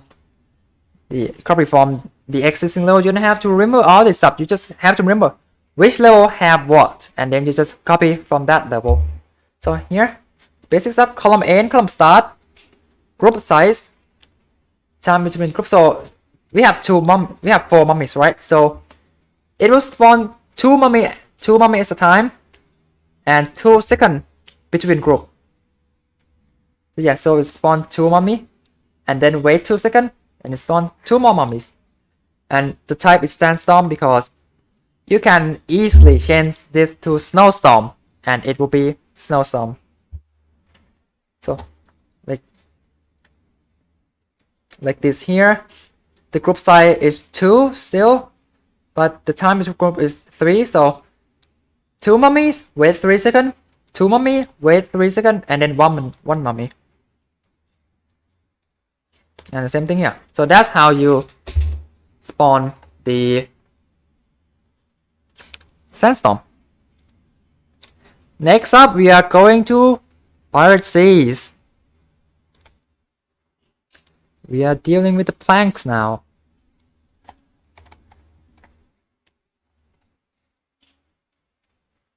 So I'll take this level, I guess. And it's this simple. Plank. You must have pirate planks at current level, and then here you can just tell the game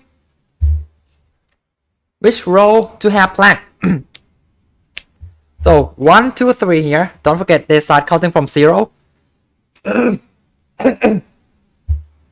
That would mean the 2nd, 3rd, and 4th row we have the plank. The 1st and the 5th will not. That's it. That's how you do the plank. And then you have the raiding party. How'd you do it? Just this raiding party. Swashbuckler count 5. Group 5 times group 1. It's the same thing as Egypt, but worse. As in, it's easier. Because you can't even choose what zombie to spawn this way, right? Like for Sandstorm, you can choose what zombie to be transformed by the Sandstorm. But raiding party, there's only Swashbuckler. So how many there are? How many is a group? And delay between group. That's it. So this will just spawn 5. Yeah. Yeah, that's all you can do. That's all you can change. For Pirate Seas. Next up is Wild West. We're going for the Cowboy Land. And Wild West does not have an ambush. Ambush is, when there's a text and there's a red thing in the middle screen and then zombie spawns in a non-normal way. Yeah. Wild West doesn't actually have that. Don't forget the vanilla one. And I am not gonna teach you how to do the stuff from other mods here in this. So if you put another zombie, it will crash. No. Here. Yeah. This is the raiding party. You do remember the raiding party in Vanilla Prime 22, right? When there's a bunch of swashbuckler spawning, your swashbuckler swinging to your lawn. This is how you do it. And because raiding party, there's only swashbuckler in. This is all the code that you can change. In Sandstorm, there are more stuff because you can choose what plan, you can choose what zombie to be sent by the Sandstorm. But in raiding party, it's all just a bunch of swashbuckler. Alright, so Cowboy Land. As I have explained a bit earlier, but we'll talk about it again. Rails. So you just put in here Cowboy Rails, and then minecart. So rail cart is where is the cart, and rail is where is the rail. Where does it start? Where does it end? On which column it is in? How do you make a custom ambush code? Is there a template? That is out of today's stream. But again, you can, now that you understand all these stuff, you can ask people in any Plumsby modding communities and they will gladly help. I am sure. Just ask them. You know, in Sunflower Nation, in the Lawn wiki server, in Eclipse server, because they have modding chat too. In Outdoor server, we have modding chat too. Just ask somewhere and they'll explain, hopefully. But yeah, this is how you do carts and rails. Simple.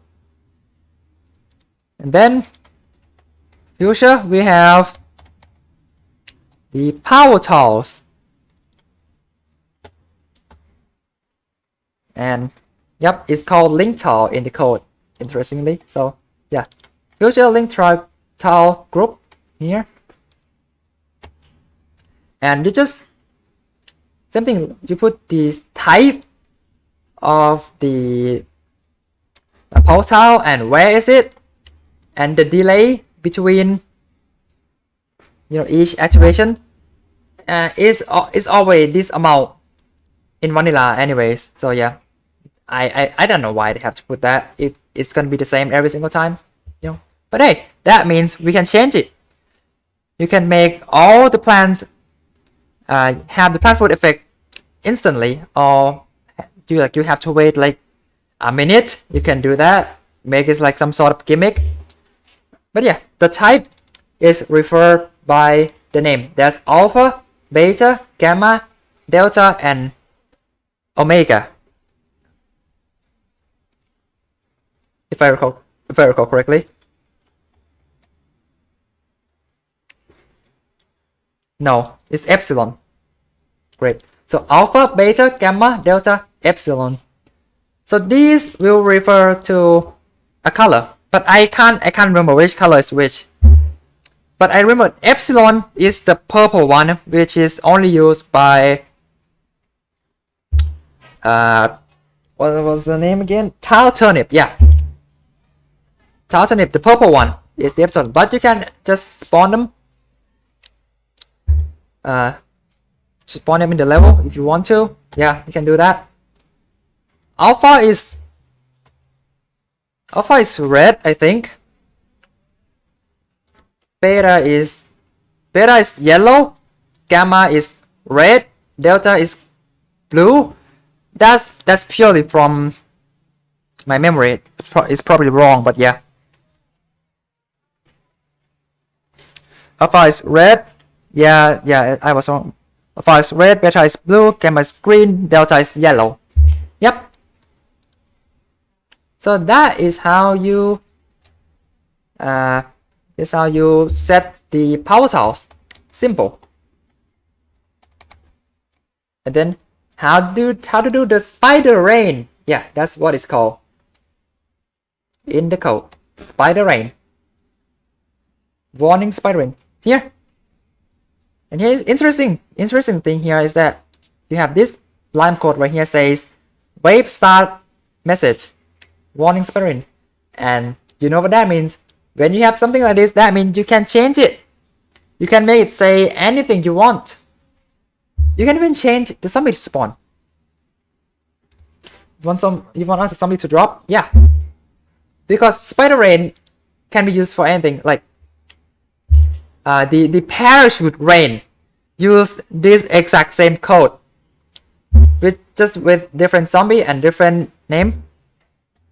Let me put it up right now. We'll do a little bit of skipping.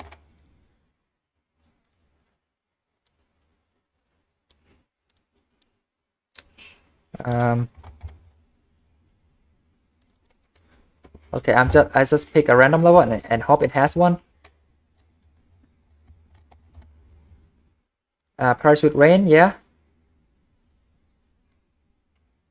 Oh yeah, it actually used a different name, different class, but everything else inside is the same. Look, it's the same. Just change the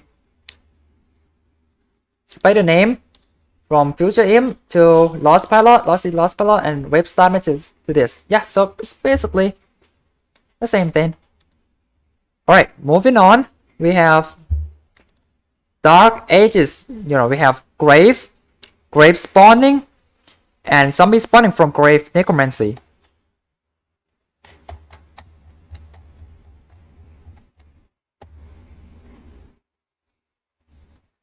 Can you change the website message to not be in square parentheses and it will make the show? Yes, you can. Absolutely. When the text is in a bracket, I already said it, but when the text is in bracket, I mean it's calling from this file. So warning spider rain here. If you search in this file here, hold on, I forgot to copy. Yeah, search here, bot swarm. So this is like a shorthand, even though it's actually longer. Well, but yeah, when it's in a square bracket, it will use the text in here. But if again, if you type something like this, that will not work because you have to remove the parentheses, the square bracket. Yep. Right, let's continue with Dark Ages. I think this low has it all. That's it. Let me check. Yep, okay. So again, this is how you spawn grave. If you want to spawn them on the exact location,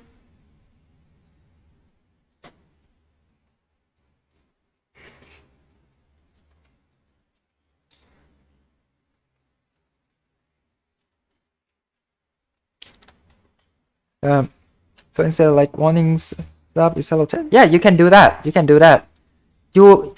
must do that. You must remove if you want to add custom message.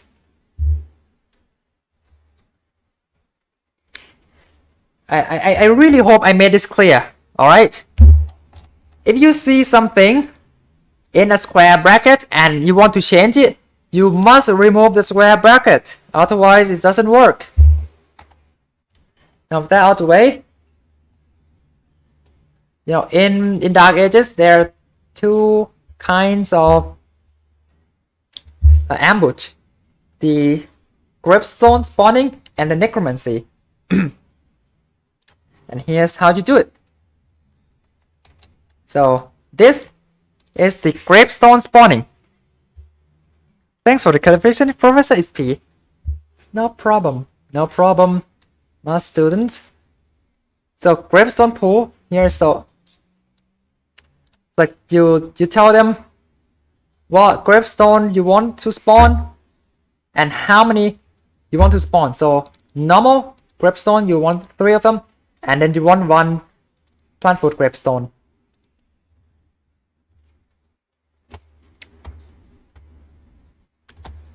And then yeah, here's the spawn position pool. So there is no way to like spawn on the exact position here. So you put all these positions here so that the game will randomly pick one and spawn the grave there. So it has 4 graves to spawn, right? 3 normal, 1 plant food. So just randomly pick. I'm gonna spawn it here. I'm gonna spawn it here. I'm gonna spawn it here. Just like that. Play sound. Yeah, it will play this sound. Yep. And hold on. We have this max X and min X here, and this part here. I think these are the unused code, because these are the one that actually count.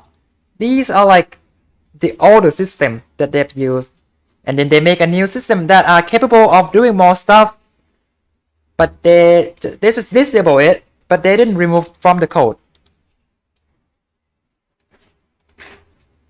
So that's how you spawn graves between the levels. And then you have the grave spawn.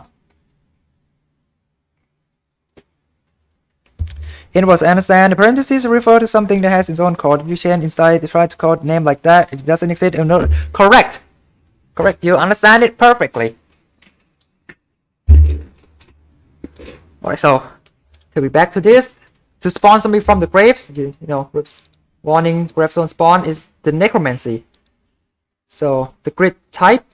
So this means what kind of grave that these zombies can spawn on. So just all the kind. They can spawn on all these kind of graves. And what zombie will spawn? Well, it's a dark edge conehead and dark edge a buckethead.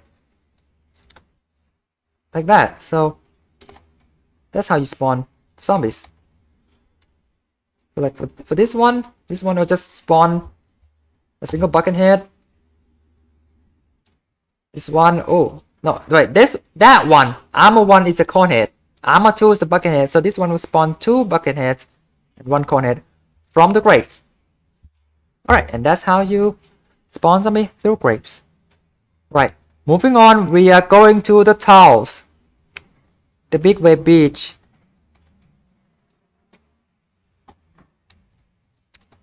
I'll take low. Wait, this dark. This is not beach. No, 8. So towel.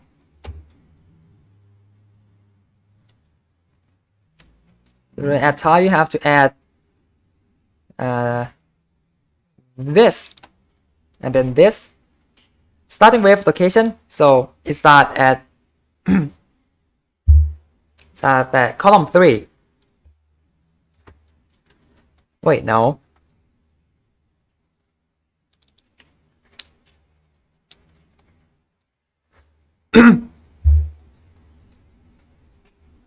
So in this level it doesn't.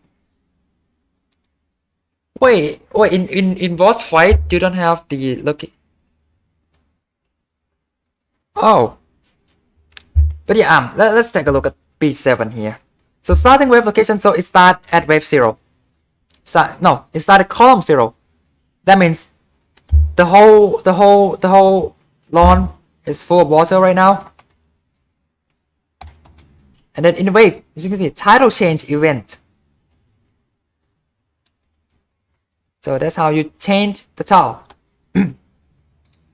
So it will go from 0 to 2, from 2 to 4, from 4 to 6, from 6 to 8, and then go back to 5, then 3, wait. So this is wave 2, wave 4, wave 6, wave 8, and then go to wave 5, wave 3. What? Bobcat, why are you doing this? So it's actually just one tile away every time, every wave. So yeah, that's this level. Alright, and then how do you spawn level from the tile? The tide, not tile. You use the low tide event. So let's take a look at the code. So here's how you change the tile, and here's how you spawn the zombies. So yeah, warning low tile. It will spawn imp. And you know, column start, column end, you know how this go. Group size, zombie count, you know how this go. So there'll be 6 imps on this low tile. Yeah, low tile will come with tile change. So yes, you can have zombies spawn from low tile without having to change the tile because it's separate event. So for like this is 10 imps. This is 8 imps. This is actually imps. I can't remember about this level. Maybe it is. Let's take a look at beat 16 because that is current to low. Oh wait, isn't beat 8? Isn't beat 8? Hold on. Right, it is. It is because beat 8 is a bowling ball level minigame here.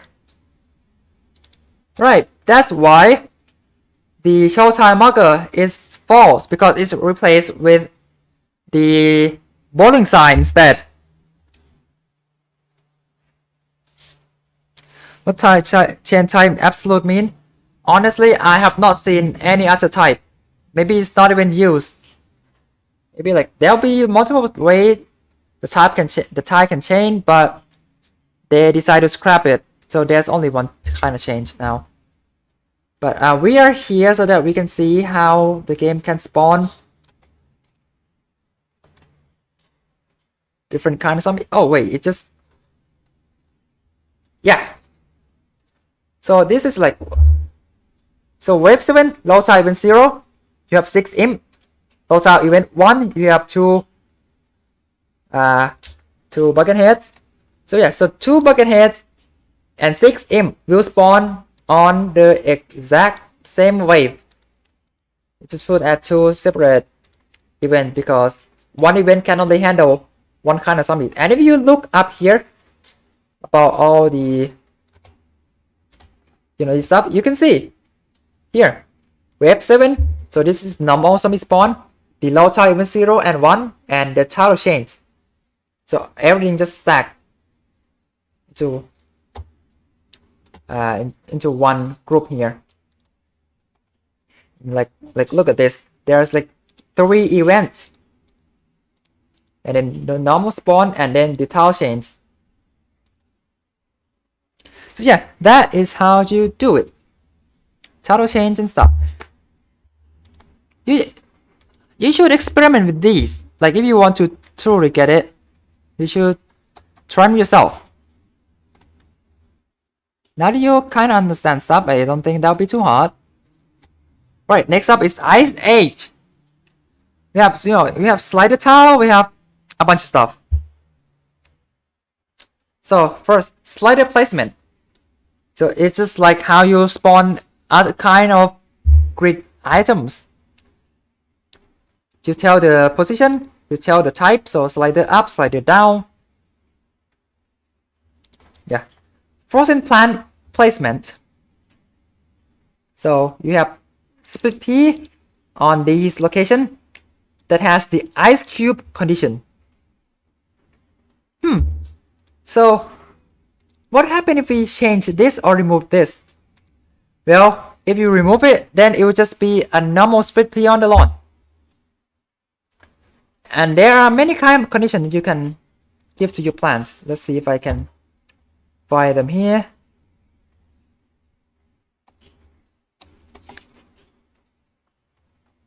Yeah, this code name file really comes in handy.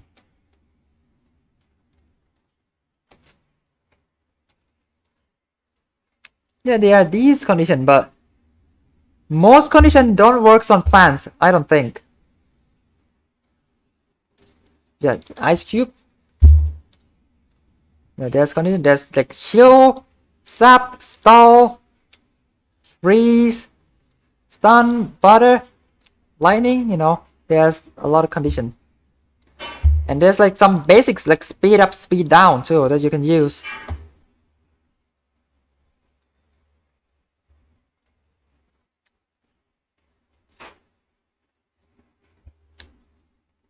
Yeah, if you don't have condition at all, then it's just regular good old split P.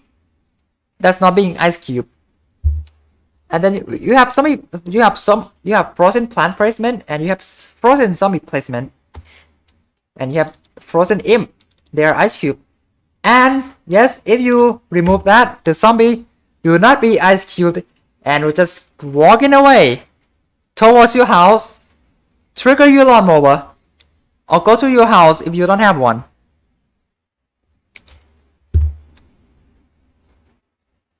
Doesn't mean works on zombie, or is it still flawed? I don't know if that's fixed. I I don't know. Maybe it's fixed in the newer version, but the version that I use, no, it just doesn't work. It looks, the effect is there, the visual are there, but the effect isn't.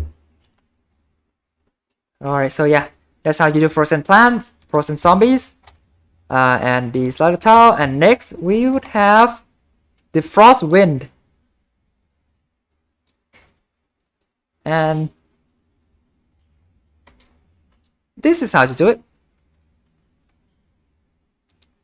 You tell them the row and then the direction. I don't know if other direction works, but yeah, just tell them the rows. That's it. It's that simple because there's not much to change. Imagine dying while picking a plant. Yeah, you can do that. That would be fun. But yeah, just tell the column you want the ice wind will blow on.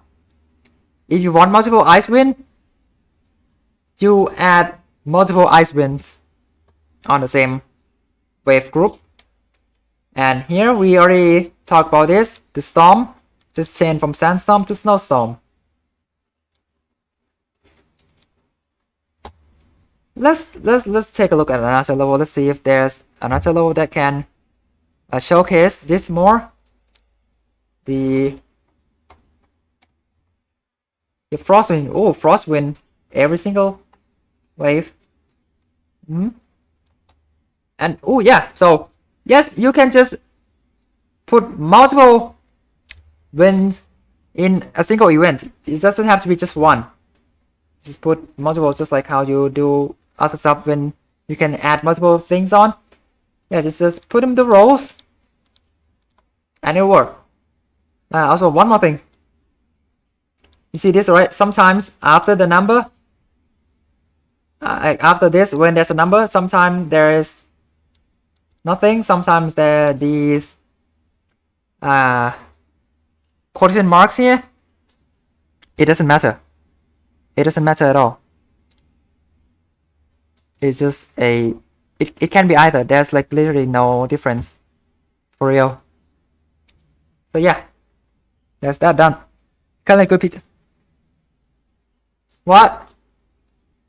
Like come on. He know he can do that, but that's just too low. That's just too dumb. That's just like, oh, you have to quickly choose the plant because the zombie will enter your house before you actually finish choosing. That's not a fun gimmick. Gotta go now. Well, it's alright. It's alright. You already know more stuff anyways. And yeah, you can just rewatch the stream. Because this will not be on the list. Alright. We are now 6 woe. We have 6 woe done. We have 5 more woes to go. So next up is Lost City. Let's say Lost City level 10. It's a trolley gimmick. Yeah, just don't do that. So to spawn gold tile, just like how you spawn any other grid items, use this thing. And then parachute rain, you know how to do it. It's just like the spider rain. And so like the trap tiles, no 28, right? Just spawn them like so. Just like every other grid item, just spawn them. Okay, is there anything else in the Lost City? I don't think so, right? Yeah, I don't think so. So next up is Neon Mixtape Tour, which is referring the code as 80s because it's the 80s era. Alright, maybe low 18. I'm just picking random lows. So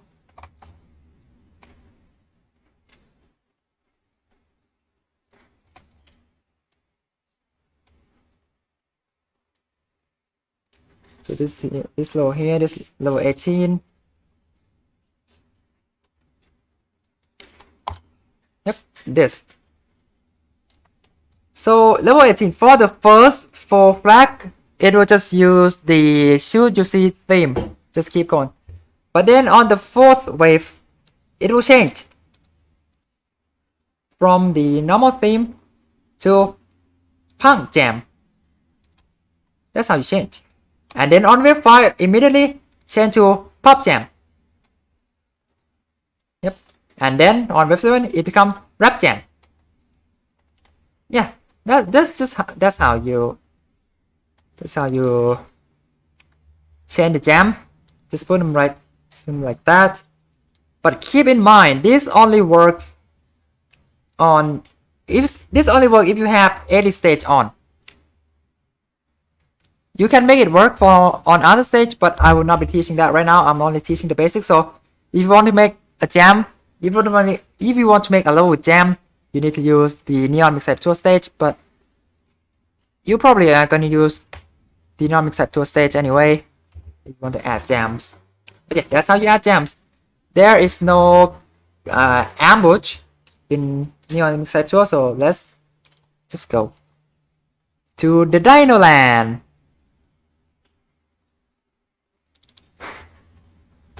So dinosaurs. So yeah, Dino Time event. And as you can see, there's like a new dinosaur every single wave, except wave 7, and then you have 3 at wave 8, and then 9 the final wave. This level have 9 flag, 9 wave, 3 flags. Don't do that. Don't do that in your level. This is the epitome of bad level designs. And if you look at the code,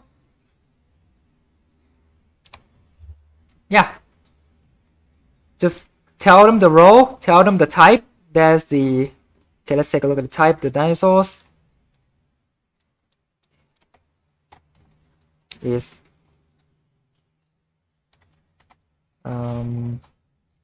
where is it? Up there.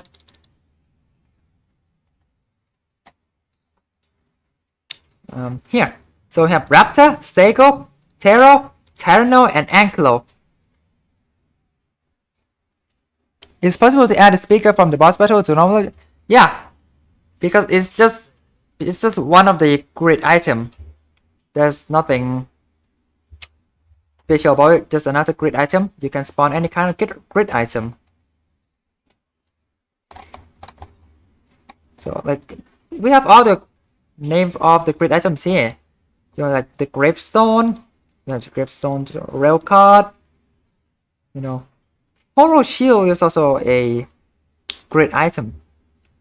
Gold tar, power tie, potion, vase, surfboard, tent. You know, you can just spawn these.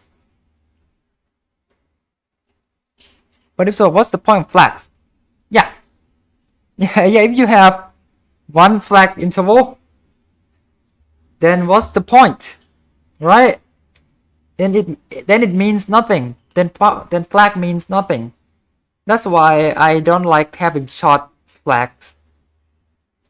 I prefer having like as I said, 7 is the lowest you should go, and 13 is the highest you should go. Right, back to the dinosaurs. So yeah, tell them the role, tell them the type, and that's about it. I actually don't know about the duration. I haven't dealt with the dinos that often. Weird how there's just one of them that has duration. Usually, the dinosaur will have the amount of time that they can do the stuff, and when they do that, at that amount of time, they'll just go. But sometimes they just walk away on themselves. Maybe that's how. But 3 what? It's not 3 seconds. It's not 3 minutes. I don't know. You can try. You should be trying. Yeah. Yeah, that's the homework. Yep.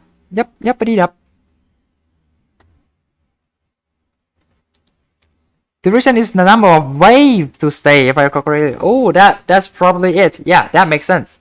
Nice. Good job. Right, dinosaur. And now we are at the final world. It's modern time.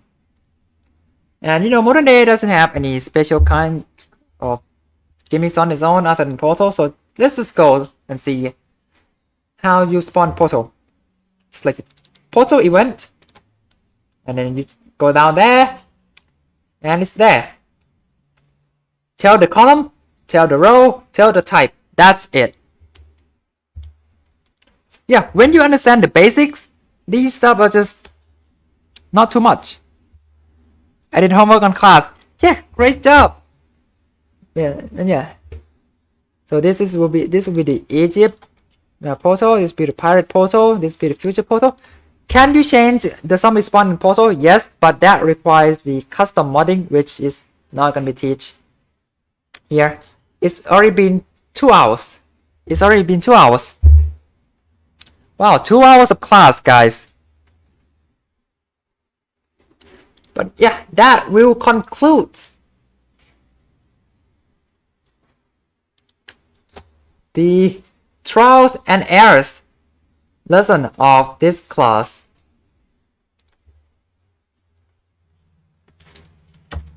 It is done.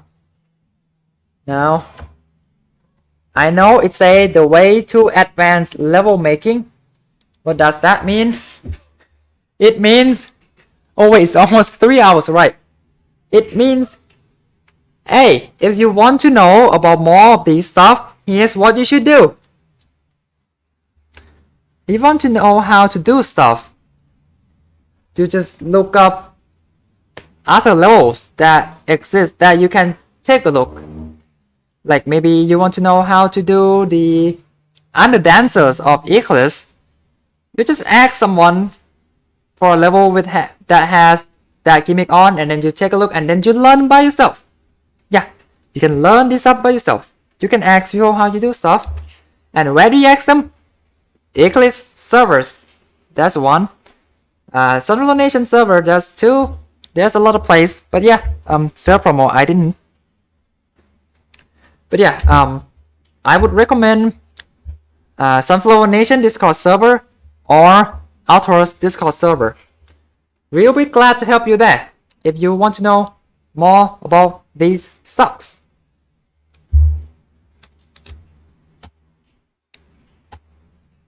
Yeah, like most of the the custom stuff, I can tell you, like I'll give you a glimpse, right? So you know that okay, not this level. For example, this level, just the basic level. So gravestone at current level, and then you have to configure your gravestone in this level file, right? But this mummy say add zombie type, so yeah, that makes sense. The zombie information are stored in zombie type. But what if we say mummy at current level? What would that mean? That means if we go to the file called zombie type,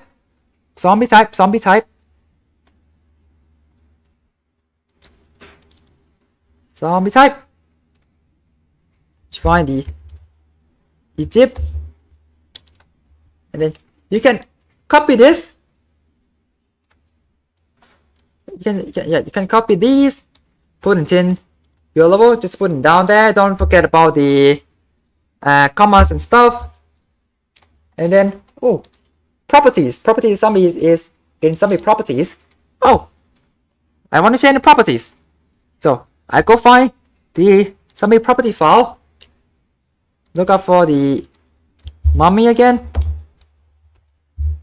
and here, there's a lot of stuff I can edit, so I just copy this whole thing and put that into my level also. Down there doesn't matter because all doesn't matter. And then with that done, I can change this from mummy at zombie type to mummy at current level, and it will instead load the properties of mummy zombie. from this level. So I can change stuff, like look at all stuff you can change. Art center, attack rate, can spawn plant food, cause DPS, grounded M hit rate, hit points. Yes, yeah, so the main stuff is like the hit points, so the health, you know. The health, the speed, these are the main stuff that you can change.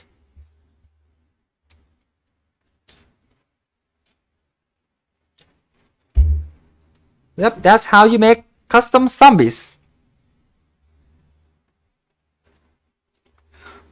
What about the custom zombie dropper, where like a zombie can drop a small sun?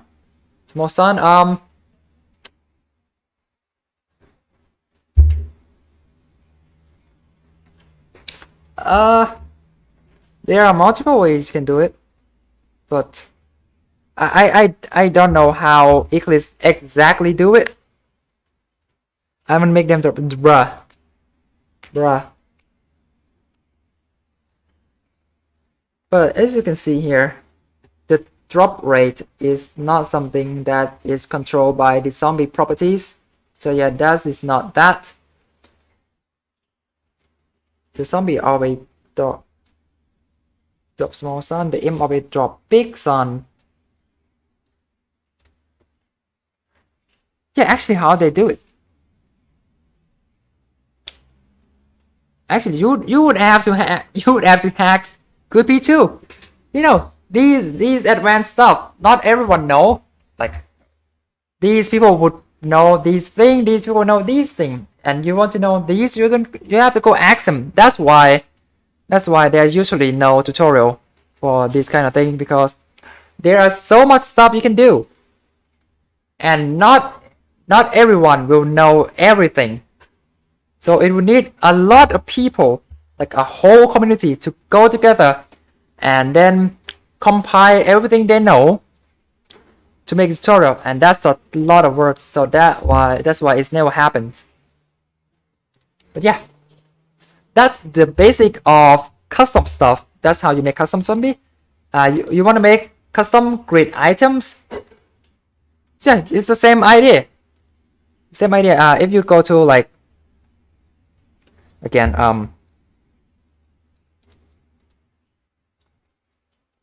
let's say last day 15. Yeah, oh wait, there's a way to spawn grid item with but I can't remember how. But yeah, there's a way to drop a custom grid item on the lawn, but I can't remember how. Does anyone remember how? That'd be appreciated. Yeah, it's grid item properties. Yes, I know that, but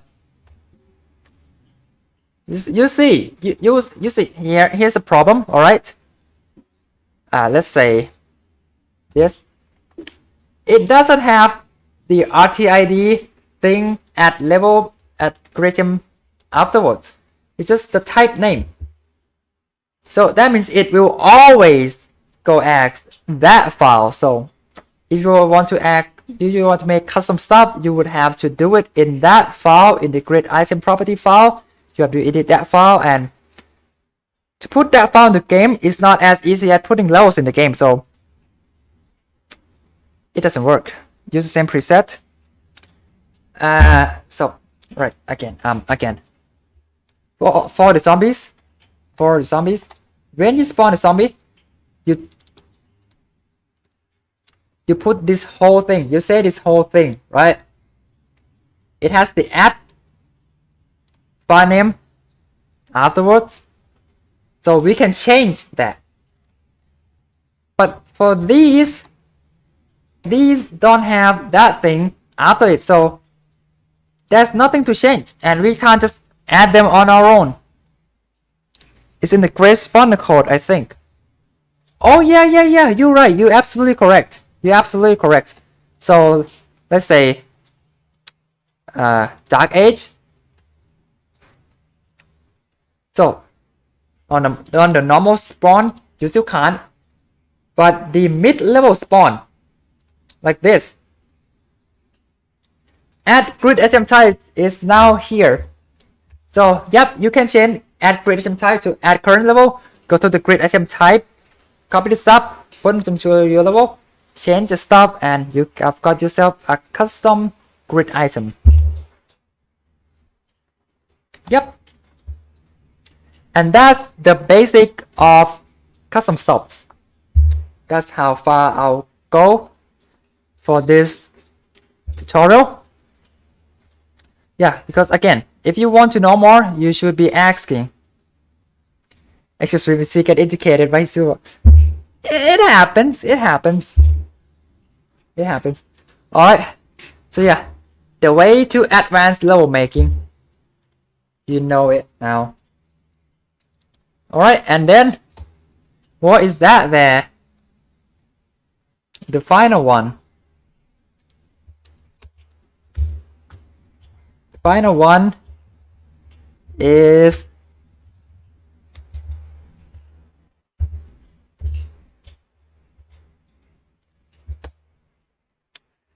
I still have to talk about this. Even if I don't want to, I still have to talk about this. But yeah, it's fine now. Because I don't like when people learn level making by ELM first. But hey, I'll teach you all how to do it the hand code way. So now I can recommend ELM. Like using ELM or Ender's Level Maker is fine.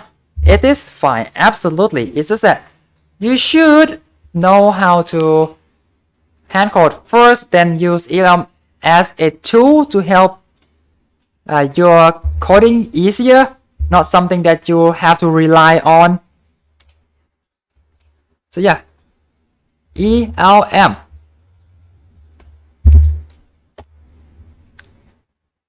Let me show it on the screen here. I don't think I have to teach you how to use ELM. I just want to talk about it.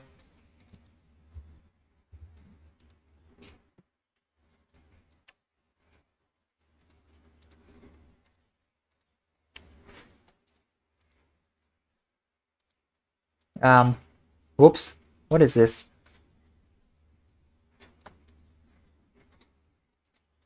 It should show, right? No, it doesn't show. Yeah, you cannot share a, you cannot display a Microsoft Edge screen, unfortunately. So yeah, EOM, I don't have much else to say, but I still want to show the screen.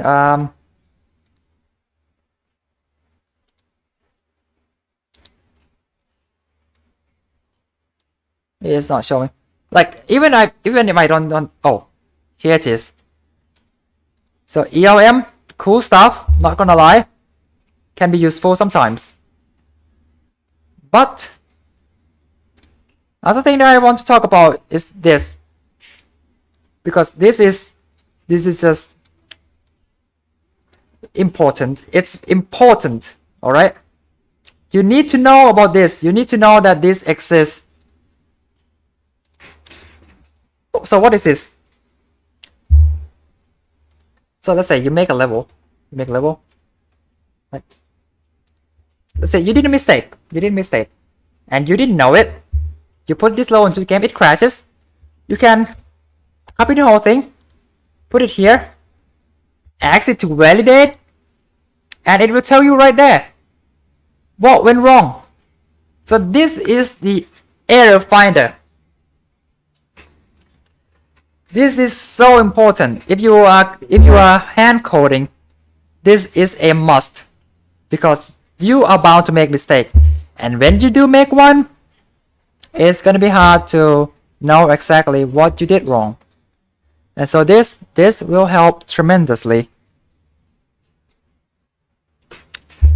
And actually, any website works. It's all the same thing that can validate JSON. It's all the same thing. you don't have to worry about which website to use. It's the same thing. Alright, just copy the whole thing. I repeat, the whole thing. If you just put like a bit of it, it actually doesn't work. You put the whole thing in, and then it will tell you the error. If you fix it, and then you click validate again, it will say that it's a valid JSON, and that one now should work. So yeah, this is very important. This is supposed to be in the trial and error part of the Streamlet, but I forgot. So yeah. Very important. Very, very important. If your level crashes the game, this is the first thing that you have to look for. But if it's valid and the level still crash, well, that's a tough one. You should ask you should ask some people in the Discord server what went wrong, and they will help. But something like, for example, if you do this, that will crash the game because the game doesn't recognize this zombie. It doesn't exist. So that's why it's crashing. So that could be an issue too. Oh wait, did I really forget about? My God, I forgot about spawning zombie on specific wave. I forgot to teach you about spawning zombie on specific wave, bruh. How can I? Yeah, you can do this, like put the row, and the zombie will spawn in said row. But this one actually starts with 1, so 1, 2, 3, 4, 5. The zombie will spawn. Yeah, if you don't put anything, it's random. If you put a number in the row, it spawn in that specific row. Yep. Okay, got that covered. Oof. All right, and so if you would like to hand code, here's the one cool thing you can do that would help the speed tremendously. You know that when you double click, it will select all the things select all the things until it hits a symbol. All right, and then you can just delete and then type your name.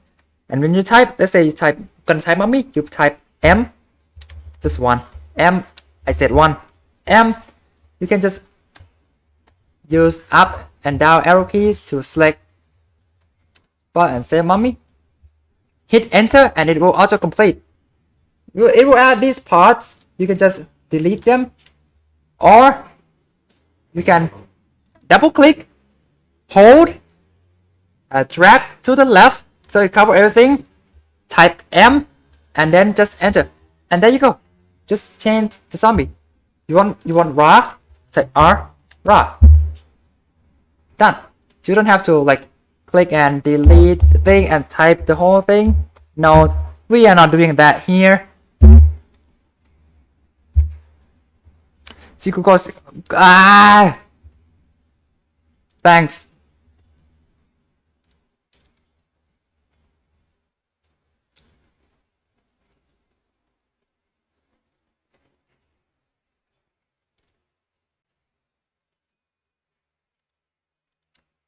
Here, make it somewhat big. Here, right, row. Yep, some name property row. Correct, absolutely correct. You can put it before, after, it doesn't matter. As I said, usually the order doesn't matter at all. You can put it before, put it after. The only thing that matters is the comma. Yep. All right. Yeah. So the good thing about using a coding program, right, is that you can double click and it will select everything until it hits a symbol, and then when you type something, it will automate for you, and you can use the up and down arrow keys to change, and you hit enter to select, and then you can just remove these. But then you can just do it like this: double click, drag, and just type, select, enter, change. And also, you can copy and paste, right? You can copy and you can paste to get more zombies. There's also something more useful. There's Control C, Control V, Control X, Control Z, Control Y, you know, undo, redo. And then there's Control D. And do you stressful? Not really. I'm just chilling. Control D, what does it do? D is for duplicate.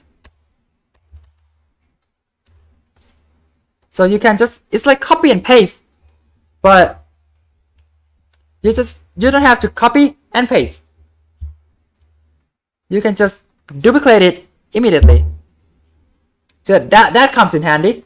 Like you want to add zombie. I think I'm gonna add another raw here. I'm just gonna do this, this.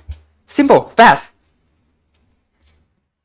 Like you don't have to type everything by yourself. That's not how you go. Like you have to go like that, like that, like that, like that, that.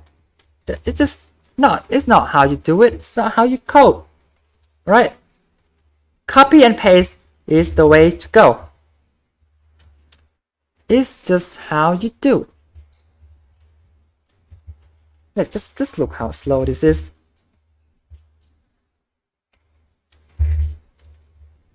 Yeah, and you still don't have to forget about this. So yeah, use the tool efficiently. Control this, Control C, Control V, but faster. Exactly. Even though you can't choose where to paste, but I mean, you want to paste it here. That's why you're doing that. Back. Simple.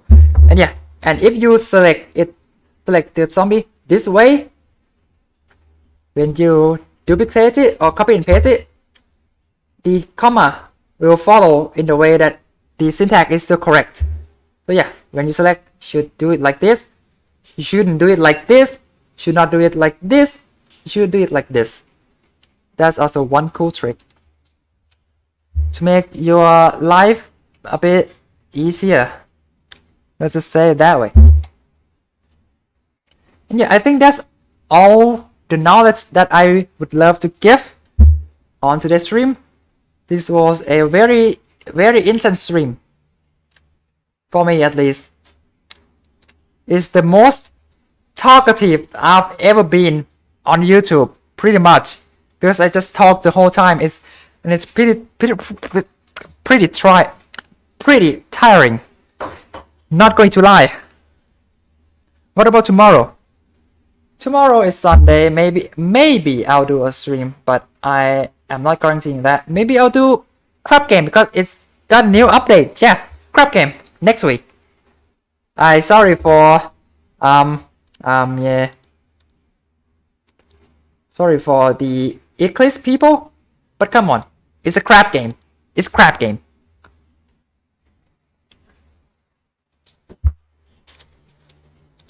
But yeah, that will mark this as done.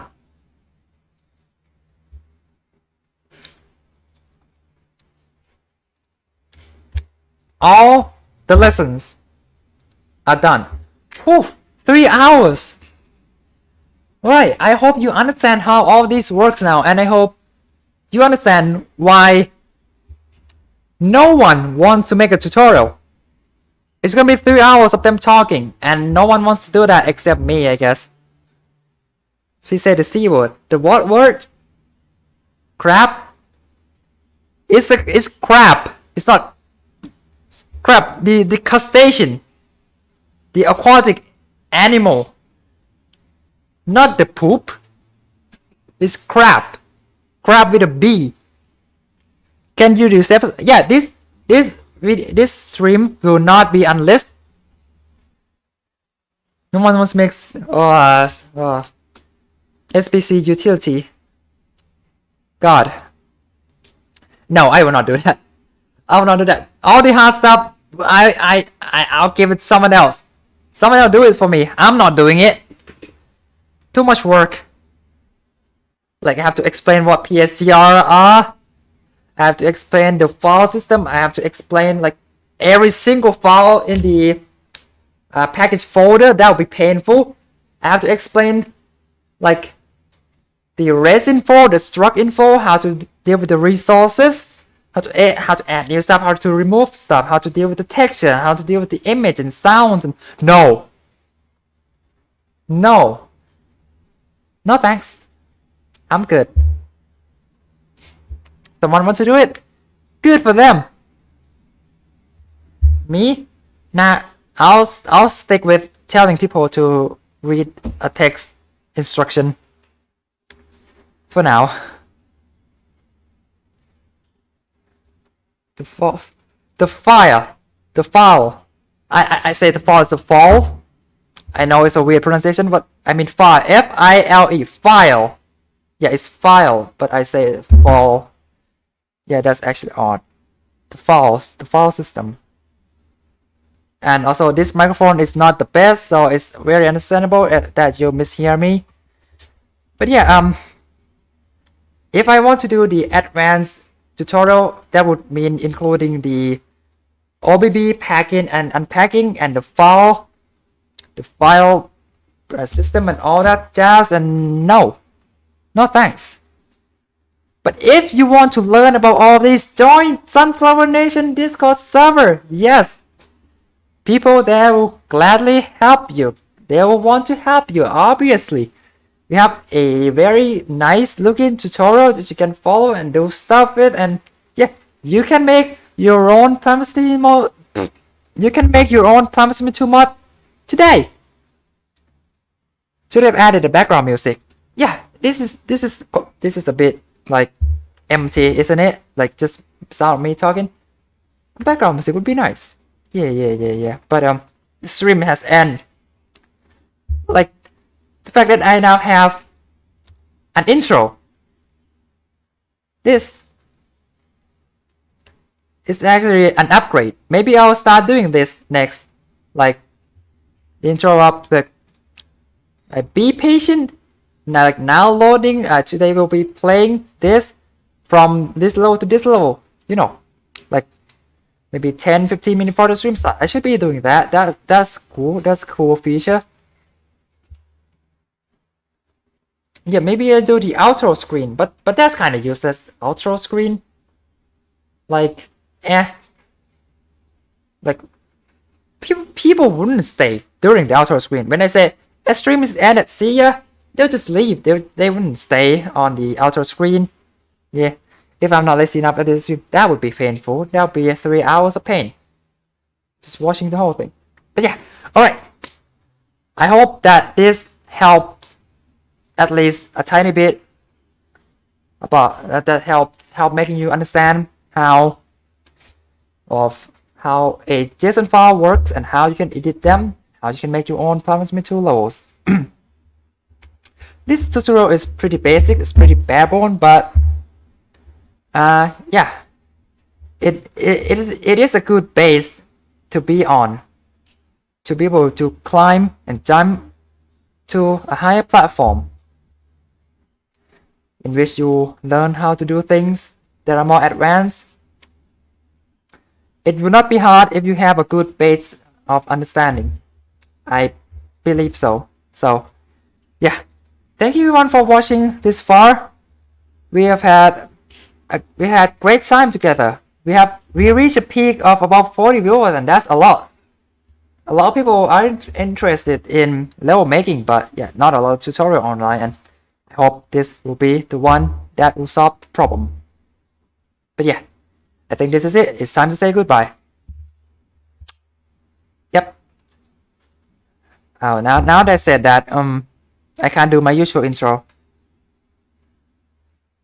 Yeah, the usual intro. But yeah, tomorrow we'll be doing crap game to relieve all the stress we have today. Well, hopefully.